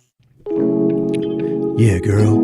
You know, Bungeon Property Group doesn't just sell houses, they sell dreams.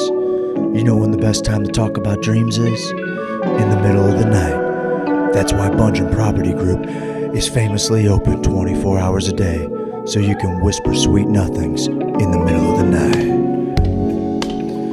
Oh yeah.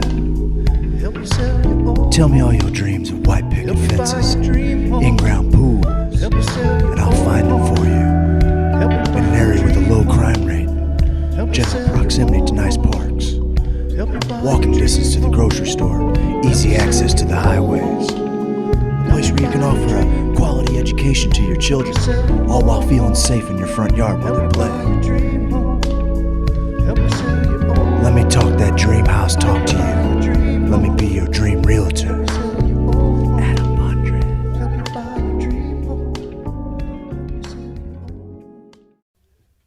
Hey, DJ Shabba. Hey, ladies. I'm gonna smoke a little weed, boy. I wanna grow some trees, boy. When I grow all the weed that I smoke, And I blow all the trees that he grows. and I smoke all the weed that I grow, And I grow all the trees that he smokes. well, I'm growing and I'm smoking. So I go see Bo. And I smoke what I grow, yeah. Grow Action Solution. And I'm growing the hydro. Bo knows hydro. And I'm growing the hydro. Grow Active Solutions. Bono hydro. Bono hydro. Bono hydro. Bono how to grow. Bono how to grow. Grow Active Solution. Bono how to grow. Grow Active Solution. Hare Rama, Hare Rama, Rama Rama, Hare Hare.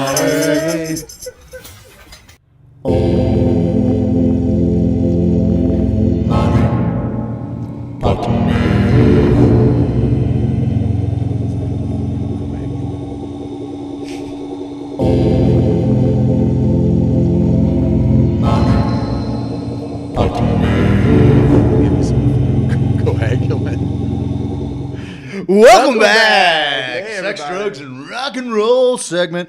We got a message yesterday. Someone that just found us randomly. I don't even think they're really even close. I love it. I love it. I love it. I love it. I saw it. You saw it? Yeah, it's someone from abroad. Asking about us to talk about a little bit more about some philosophy things like that. Did you see Well, all that? there's not enough philosophy. There ain't no philosophizing around here. Hey, if you're watching this on the Twitch stream, I think we got about 12 to 25 people on there from any time. Share this Twitch stream on your Facebook feed. Let's flood the Facebook feed because we're destroying Facebook right now. We're going live on Facebook 3 hours a day, and our Facebook views are like, yeah, everybody's moving to Twitch. Told people because everyone is going to Twitch. We're averaging more people on Twitch than we averaged in the mornings for Facebook ever. So what we've done is destroyed Facebook. Facebook. There's a clear gate on us where we've added almost 1,000 followers to the business page, and yet Facebook's reach has gone down 33%. And it's almost like we were reaching when we had around 1,000 people, we would get about 2,600 to 3,000 views on the streams, and steadily as people have followed and liked our page. Dude, it was the fake news. It's gone down. And it was that was the group reach, but the group is back up. The group's where it's at. The group's sure. Working. But also, I tried to get that ad boosted that had something about drugs or something in it. And from that moment on, they were like, "Boo! You're trying to give us money for talking about weed? Not today. Not today." So then we've tried to move people off, but now it's like, oh shit, no one's here on Facebook. Bury that in the feed. Bury it. Boo, bobby, boom. Bury it down. So if all the Twitch people take that little square in the upper corner when they're watching it, and you tap it, and you go share to, and it'll say share to Facebook. You click on the little Facebook icon, and you go share to Facebook. Share it on your feed. Share it wherever. Share it on Snapchat if you're a Snapchatter. Share it on Instagram if you're an Instagrammer. Snapchatter. Although the whole link sharing on Instagram is kind of bunk. I guess that's one way that they've kept it. I don't know. I'm not really sure how that works, but that's good. This one's really interesting. I wonder if we shouldn't throw that in the email contest from this one overseas. This is the one that came to Hoosier Sophisticate. You want to read it? I don't know. What do you think? Go for it. Well, first things first. I just want to. I wish you could add philosophy to your backdrop angelic pillars collection. I explained that this is just a segment. This is the sex, drugs, and rock and roll segment. We try to hash out some philosophy here and there. We philosophize all the time, dude. Yeah. I've been trying to listen to some more deep podcasts too to really invoke some thought. So I've been getting caught up in the Rogan train. He's had a couple of good people on there recently, but I need to get back to the Duncan Trussell, Aubrey Marcus deep shit, man. Yeah, well, Duncan's been a little, quiet lately. It seems like. I mean, with his move and everything, it's been fine. There's been some podcasts. They haven't been.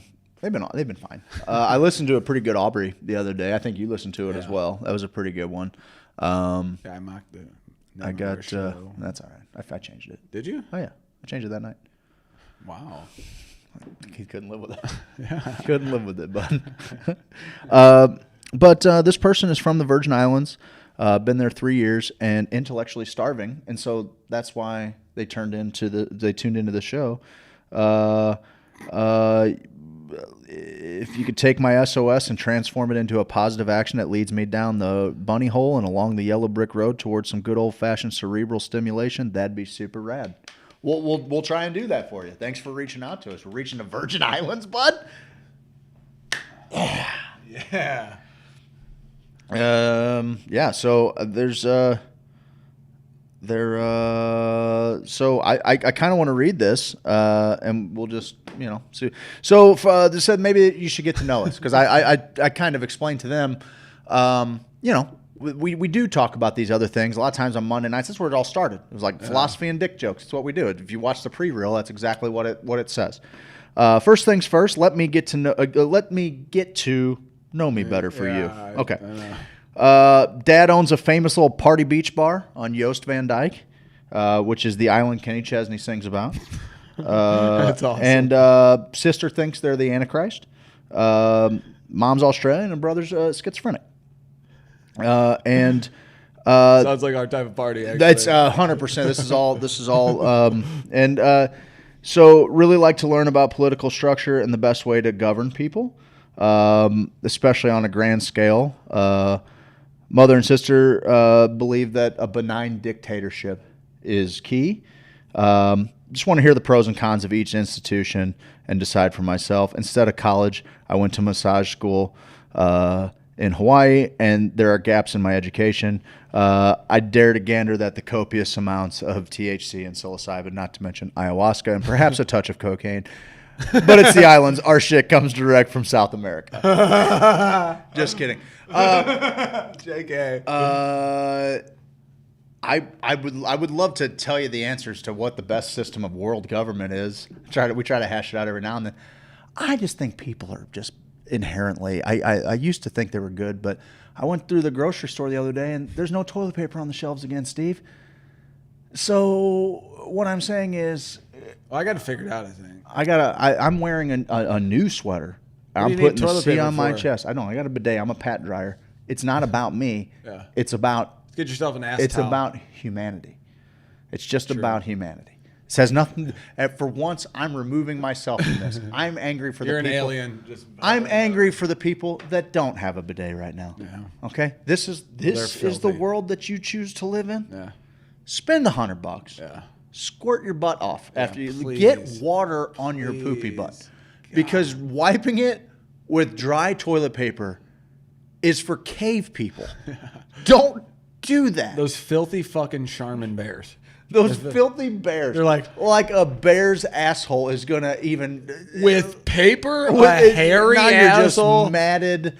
Come on. There should be Charmin bidet. used the whole thing of toilets. You think he Yeah, used the whole that's thing why of we're toilet paper? cutting down the forest at alarming rates. Don't do it. Man. But yeah, so I'd love to give you the answers. I don't got know it. what the answers are. Let me go. Let's go. It's technological tribalism is what we're going to have to figure out. Okay. And it starts out with all of our problems. If I'm going to source the root of all of our problems, it sources back to a lack of education is one.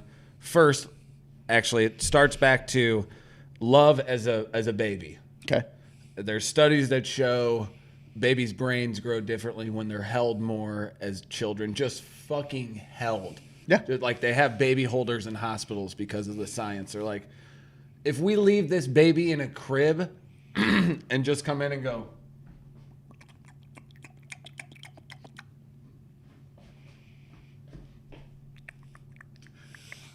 change your diaper. Thanks, bud. I needed that. I was tired of sitting in my own shit. You're welcome. Thanks, man. I was tired of smelling it. So then you have this sense of that you get the babies. So now the babies' brains are ready to accept this empathy, knowledge, vast knowledge, infinite knowledge that the internet and 5G communications are going to bring to us. Because then everybody's going to have Starlink. Once we get to a point where everybody has the internet, bada bing, bada boom, now you got the encyclopedias. Now you're the kid on your block who has all the fucking encyclopedias. Can I borrow the queue? You got it, bud. I need that shit back. I might have a report in 3 years, and this is the only way to get information without going to the fucking library and scouring shit. So you go there, you get these babies who are feeling love. You start to educate them at a young age. You teach them about other cultures. And what we do with our little FaceTime machinies here is they get to go, hey, here's our classroom for today. You're going to go outside. You're going to play most of the time. You're going to interact for most of the time. Then we're going to teach you as you're playing. But also, look at this screen over here.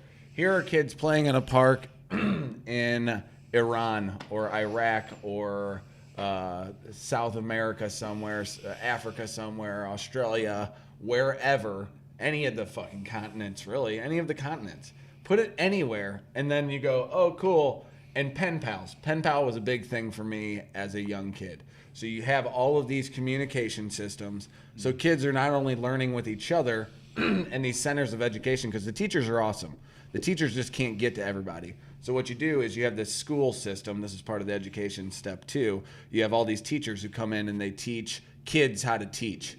So when kids are learning, like when Oliver is explaining something to Ivan, Ivan's locked in. Yep. I can get him to lock in, but I got to put on a whole pony show. I got to put on a whole thing to where I'm getting him, and I'm only getting him for bursts. He's locked in when Oliver's teaching him. I remember that. I remember when 8th graders would come to, when I was in 4th grade and be like, oh, dude, okay, I'm going to listen to what they say. Okay, Yep, I the get cool it. kids. They paired us off with kindergartners when we were... No doubt. Yep, No doubt. Yep. So you go to that whole deal. I remember in 7th grade, I think we went with a high schooler to a high school, and that whole deal was like, oh, man, this guy seems wise You know, like, because the kids they picked, I remember I had a kid to mentor, you know, because it's like, you're not going to pick a jackass who's like, oh, yeah, come on, man, let's go smoke weed. So you have all these little mini leaders. Well, you allow these institutions to teach at a level where they're teaching kids. They're not going, kindergartners here at this time, first graders here at this time. We revamped the entire education system so that it's centered around getting to know other people and putting yourself in other people's shoes, putting on VR goggles and going, well, let me walk around your neighborhood for a little bit. Holy shit, you want to walk around my neighborhood for a little bit? Oh shit, I didn't realize you had this. This is awesome, you have this. Let me see your church. Let's see mine. Let's see your park. Let's see mine. Let's see your school. All of that shit. So you're teaching kids that the whole world's connected already there.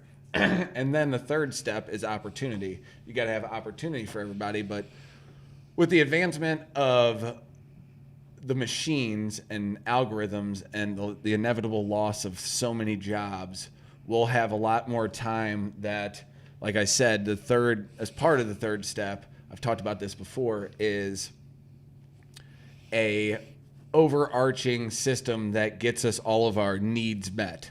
So it's just like these algorithms constantly working on food supply, energy supply, all of the things. And then you obviously have the engineers watching those. That's a whole new set of jobs. Okay, you got that. But then there comes, this is what I'm breaking down in its fullest idea, is technological tribalism. Yep. So then you have technological tribalism where I still have all this technology. Starlink is still hitting me in the middle of that deer stand in the middle of nowhere. So it's like, yeah, I know I need to be alone with my thoughts, but also I can listen to a meditation out here, or I can call my son as I'm like, look at this buck. And we're right there right now. We're pretty close to that. Or, pooh, let me click on my glasses and get this fishing moment that's happening right now. Or these were always picking stuff up. So when something cool happens, you hit it, it recorded the last 30 seconds of whatever you're seeing. All of this little thing. But you're out in nature growing. And then you have some sort of tech that comes down, and your garden is your life. Mm-hmm. Well, it's coming, it's like, oh, the humidity's this, the soil's this, the soil's this. So you are integrating all of this tech we've ever built, all of the greatest aspects of it, all of the things that build us, bind us, transcend us, and you take that and you mix it with the old world. Yeah, I'm still going to do fucking medicine ceremonies in the wood. Fuck yeah, I'm going to do the VR concert tonight. I'm also going to do a medicine ceremony. I'm also going to dance around a fire with my friends. I'm also going to play these drums. I'm also going to go on a hunt. I'm also going to tend to my garden. I'm also going to figure all this shit out on a base human level. So we're connecting all of these needs, all of these primal needs that we find out that once we're in a place and that's all we need, it's kind of all we focus on. A village raising children. I think that's one of the coolest ideas too that we've lost. They were talking about how they surveyed people in New York and they fucking, how many of them know their neighbors in huge apartment buildings, and they're like, any of them. And it's like, it's so weird now that, especially in New York, As like, we I know have a everybody thing in that that connects us building, to that more- building, Yep. that building, that's my neighbor underneath me. She's been there for 20 years. That's Yep. that family. Even South City at one point, we went through Right and now, knew this shit. you can't go. We can't go to a party without meeting someone new who knows somebody that we're extremely For close sure, to. for sure. I mean, it's crazy. But the neighborhood's becoming more dissected. We're all fucking kind of leaving that world because we are. Totally. We're getting more connected here. Totally. But less connected there. It allows us to live wherever, but still be neighbors with the people we were always neighbors with. For sure. So then you ask about government at that point. Well, then it's just, we got into the conversation maybe a week ago about North City and how it's all these little municipalities. And I was like, man, we got to kind of break that shit up. And you're like, small government's pretty good government usually. Yeah. And I'm like, oh, fuck yeah, we just kind of fucked up that idea. I always look at our government and going, man, it's fucked up. We got to change it. And it's like, no, people are just manipulating this system that's a tool. We can make it work with certain ways we do things. You can make everything work. You just got to kind of figure this shit out. Be a bit compassionate. That goes back to step 1, where you're holding the babies, and step 2, where you're teaching like all these good things about everyone around the world that, oh, that's not your enemy. Hey, guess what, old man? Those people aren't my enemy. I've walked around their neighborhood. Shit's pretty shitty there too. Yeah. Looks like my fucking neighborhood. What do you got? You want to spend money on weapons? Or you want to spend money on infrastructure and bridges? Which one do you want to do? And Hyperloop trains that, You got a fucking class about the Golden Gate Bridge. Oh, guess what? We're going to take a field trip to the fucking Golden Gate Bridge today. It's going to take us an hour on this fucking Hyperloop. Yep. Okay, that's how you connect the world. So it's this grand idea of taking the best little ideas, because we're always sour on all the tech. All that tech has given us right now. We're like, oh, I'm addicted to my phone. I'm on to Facebook too much. I'm guilty of it as anybody. Or like, but I'm super excited for like the VR. And then, but you also hear well, AI is going to get control of the weaponry and kill us all. And it's going to be fucked up. And I'm like, yeah, I'm not so sure that's not going to happen. But hopefully the kids that are grown in it, that are christened in the microchip waters, that they're like, oh, I'm just a part of this. What were you stupid monkeys doing, banging sticks together, trying to like, this is all tools for good. What's like, almost like they won't comprehend, like, why weren't you doing, like, live in the woods, live your best life out there, fish, spend time with your kids, teach them, play the piano in the fucking parlor like the 1820s. Yeah. But also get a pizza delivered to you from fucking 100 miles away by a drone that keeps it hot and ready for you when you fucking get there. It's an oven. Totally. It's cooking on the way to you. 1 minute. God damn, that ain't a bad. It's not a bad deal, right That's there. what we. That's what you do. Have a working oven. And I think people people say, well, if basic needs are met, you're just gonna have a society of people going, well, fuck it, man, I got food. I think that will be the case for a while. I think the same amount of percent of people would do that, because I think when a lot of people's needs are met, they do creative shit. Oh, 100%. Yeah, no doubt. I think they get stir crazy and they're like, I'm going to create art. Yep. And I imagine a world where art is just like, artist right now is like, oh, an artist. Okay. It was kind of like yoga teacher in the 90s was like, oh, a yoga teacher. I feel like artist is still kind of like a get a job artist. It's like, no, artists are graphic designers now and are taking over the world of how we experience. Like, if you're a 3D programming artist right now, those videos you show me, if you're one of those guys right now, dude. You're gonna be, you'll have it made. Like you were looking at that program that one day. Yeah. When you're creating the virtual space for companies and shit, when you're like, oh yeah, here's Burning Man was all virtual this year, dude. I know. Burning Man was all virtual, and people created virtual space for people to move in and out of and have dance parties. And I just think that's we're making a leap forward, and the hardest part about it is that we're kind of leaving our bodies behind. And that's weird because we've associated so much of our identity with that body. But it will get to a point, whether you're living in the middle of nowhere or you're living. I don't know that it'll ever get to the point that you'll be playing on level playing ground. Like, I don't know that you'll ever be in the deep woods and have the same quality internet as somebody that lives in a city center or something like that. Like, the technology will always hit there first because they're going to put it out to a wider swath. But it's also like you couldn't get the radio out there before, right. And now it's like, oh, I can get satellite and everything out here. So it's just kind of growing together at the same rate. I don't know if they'll approve the traveling oven either, but they might. Why not? Well, they might. Flying oven. Oh, pen pals because you couldn't make real friends. All right. Merck and Fromper's just out the gate. Out the gate he's today. The worst. I wasn't going to read any of his comments. I'm sorry. Terrible. I apologize for doing that. He's terrible. We got some emails, and it's pretty close to the end of the show. Good. So, jeez. Laugh, cry, bone. I don't really. I know we got sent a lot of pictures. Laugh, cry, or bone. And that's okay. Like, I'll never tell you to stop sending lewd pictures. I will. I won't tell you to do that. I don't think that it's going to win you anything, but it'll. I told you the one picture that's going to win. All right, what do we got here? This is. Are you laughing? Not at all. You just snickered. Not at all. I'm seeing you getting in here. This is the last time I tell my son to use whatever he finds around the house for school projects. Okay, could be better. Go up.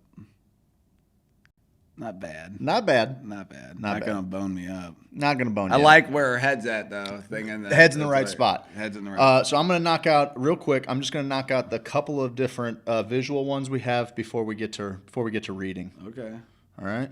All right. Are you? I got to get out of the spam here, bud. There we go. Primary. All right, got let's more see. pictures.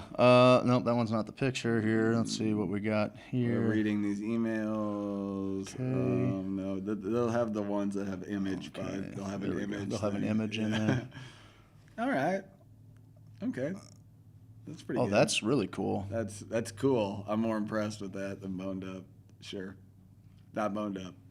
Any bone? Any movement in the bone from those pictures? Hang on now. Is that a... I don't want to look at that too close. I don't think you do. That was a butthole? No, it was not a butthole. What was it? I'm pretty sure it was a penis. Really? At least part of one. What direction is it in?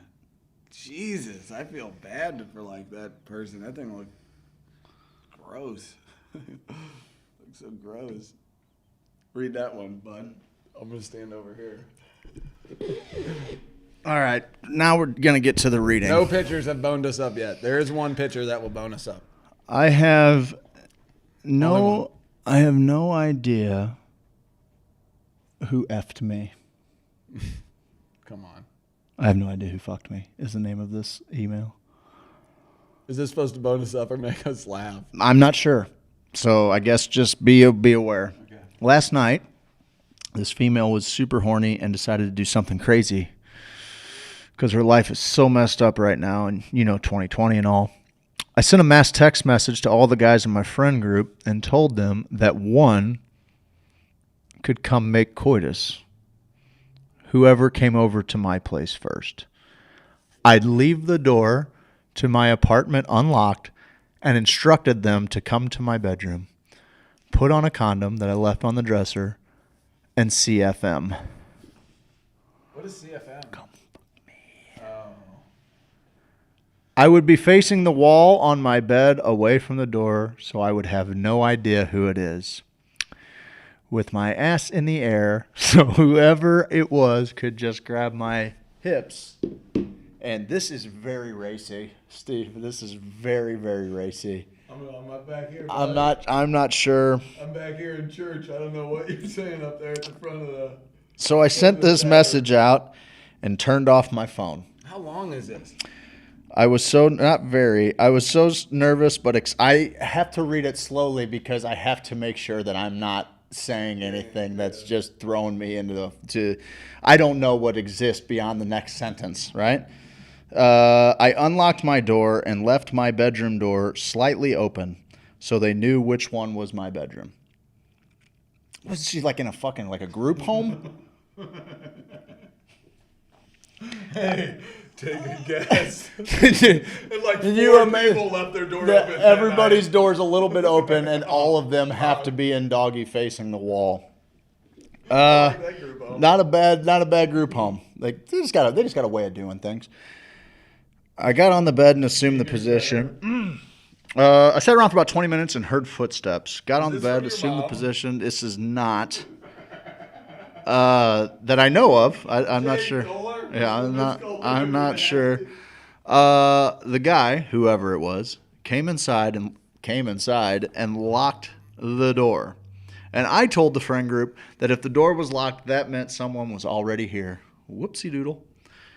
Heard the guy come into the bedroom, heard him take off his pants, tear open the packaging on the condom, and put it on. I was so wet at this point, I couldn't wait. Is this someone's real story? Do you think? No way.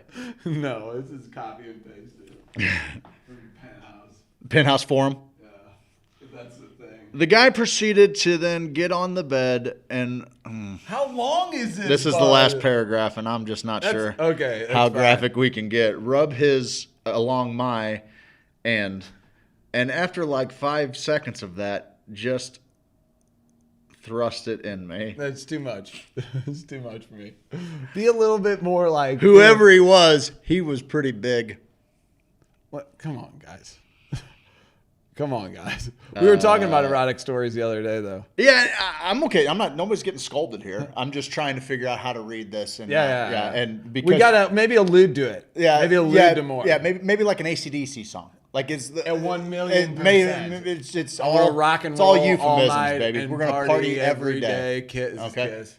That's definitely Kiss. But is this Let's Make a Deal of Pound Town? We're not reading his comments because he already messed up. He goes, "How the fuck wears a condom?"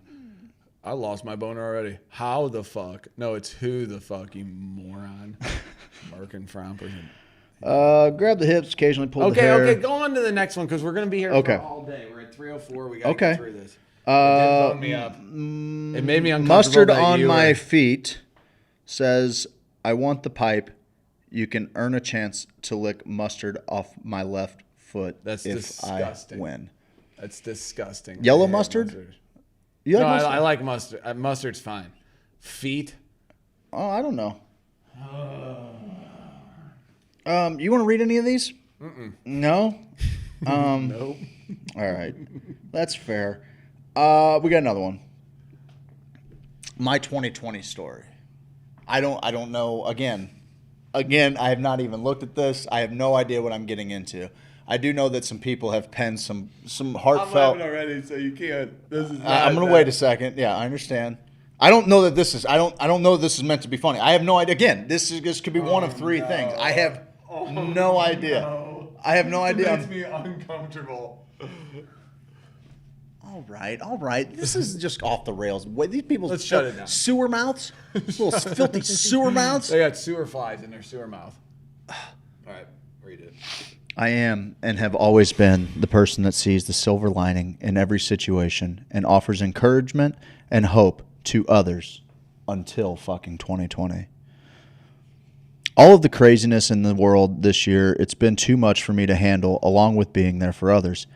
I've had to cut off friends that I've, in the past, been their free therapist. I've had to stop doing all the things that make me who I am, stepping out, helping others in need, all because my own mental health seemed in jeopardy.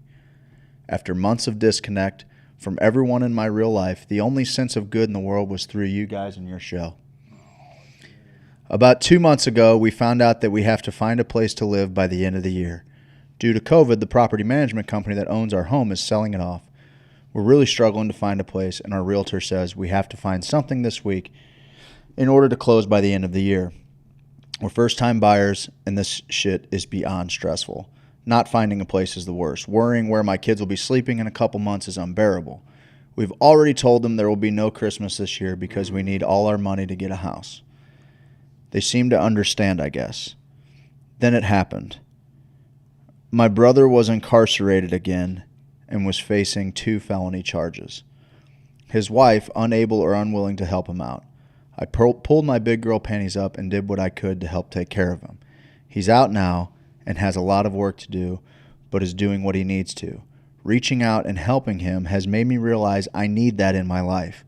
I need to be there for others in order to keep my own sanity. Anyways, I don't know how sad this story is, but it's all true.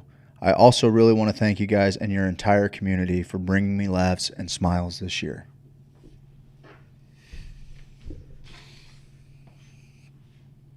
Maybe laugh. That wins, right? I think so. Yeah. All right, we'll get you. We'll get to the other ones. We'll get you your prize. Yep. And I want to thank everybody for participating. Everything was good. I think that one wins. Yeah. And I'll tell you what, it puts a little gas in my tank, bud. Puts a little gas in my tank. You did? Oh, well, I'll tell you what, that's what the team needed, bud. That's what the team needed, bud. I know. Team needed a little fucking win one for the Gipper. Yeah. Team needed a little, hey, this thing actually means something more than, Yep. Just us, our own self-importance. There's something that's bigger going on. Okay, give the pipe to that person, please. I think we have decided on that for sure. That was good.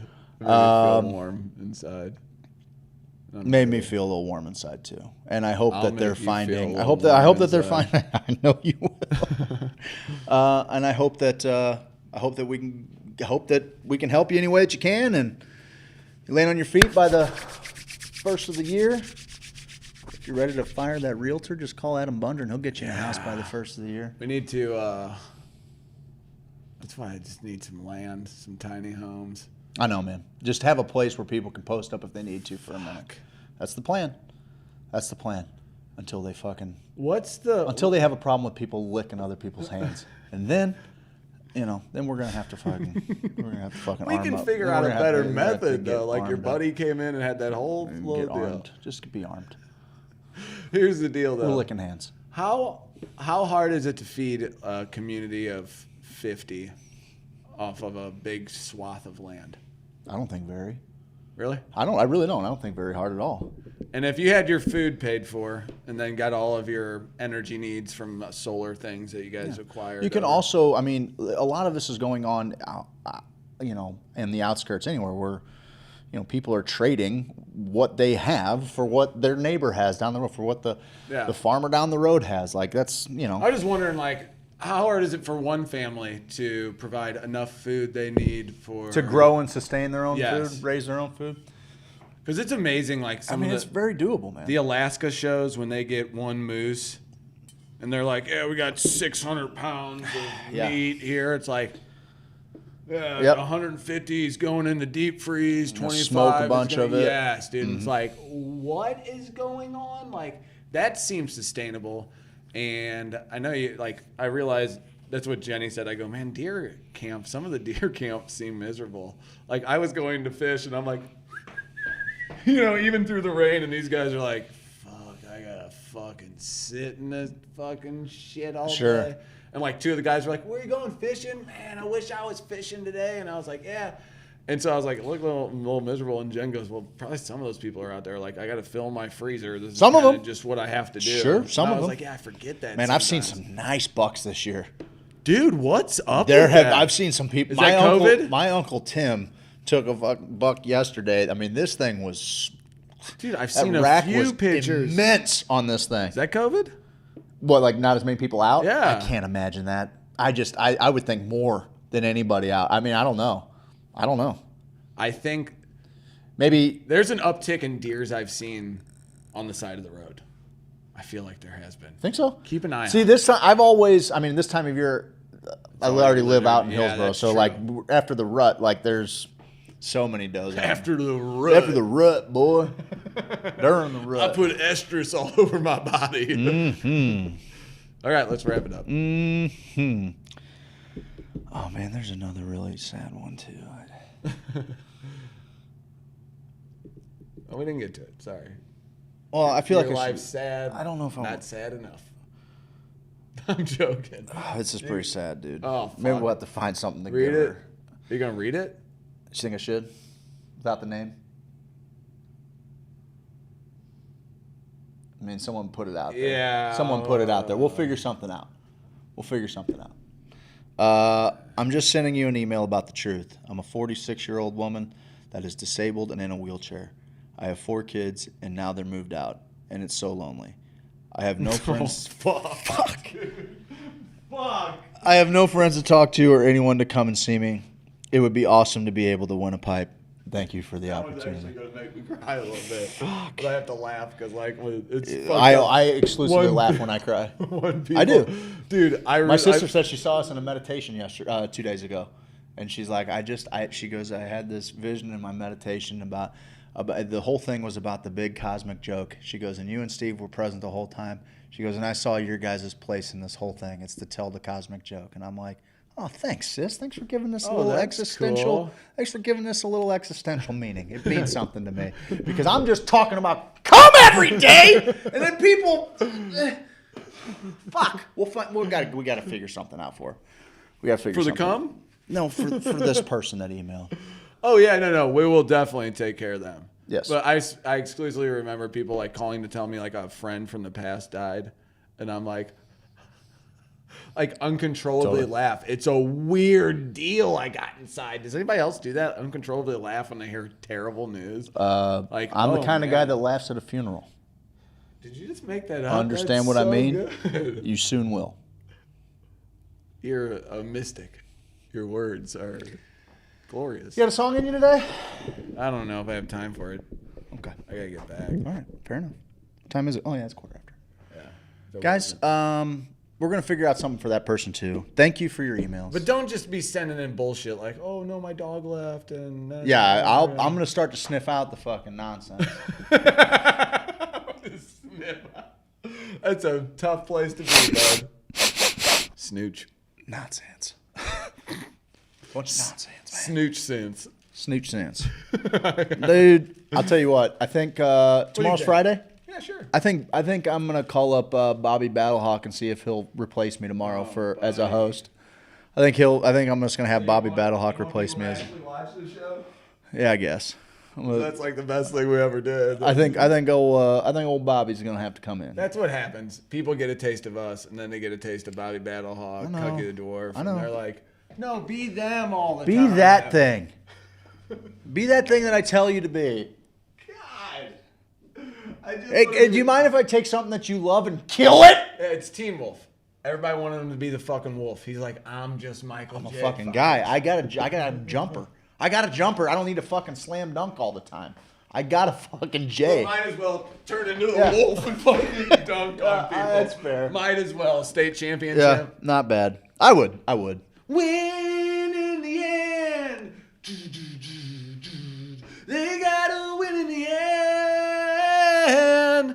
Support our sponsors. It's the only way this show survives. We're gonna die without that. James Carlton. Or you. Talked to James Carlton yesterday. He said we don't have he's to got name them. They know them all. He's They've got a been couple seeing of them. great calls this month. Really? Yeah.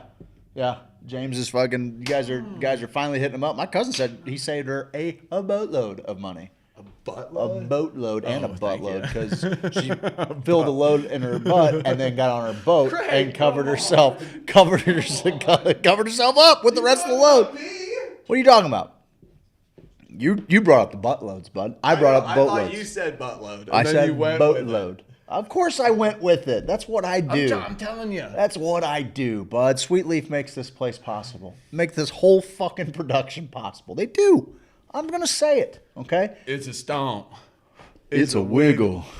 Turn around. A little tickle. It's a stomp. Move your feet. Get on down. Sweet Leaf. Sweet Leaf. We're fucking ridiculous. One of the most ridiculous things on earth, dude. Man. Listen, here's the deal. Adam Bundren, somebody emailed today, said that they're... I'm a swamp man. Look at that girl. Staring at her through this poison-filled bog. The bubbling bog of despair and death. And I'm just staring at her bathing like it's clean water, wondering what's the matter with this girl's head, man. Tolkien. That was real Tolkien-esque. Yeah. The bubbling bog. The bubbling bog. The boiling bog of despair. This show's gonna go on Guys, 15 hours. Adam McChesney wants to get you leads, and Adam Bundren wants to sell you a house. Dennison wants to sell you some hemp, but you guys bought all the tincture already, so you're just going to have to try his flower, his CBG key. You're in trouble. You're in big trouble. You better get on there. Up. Uh-oh. Spaghetti-o. Cowabunga. A panic ending to that one, bud? Yeah, well, I'm not medicated.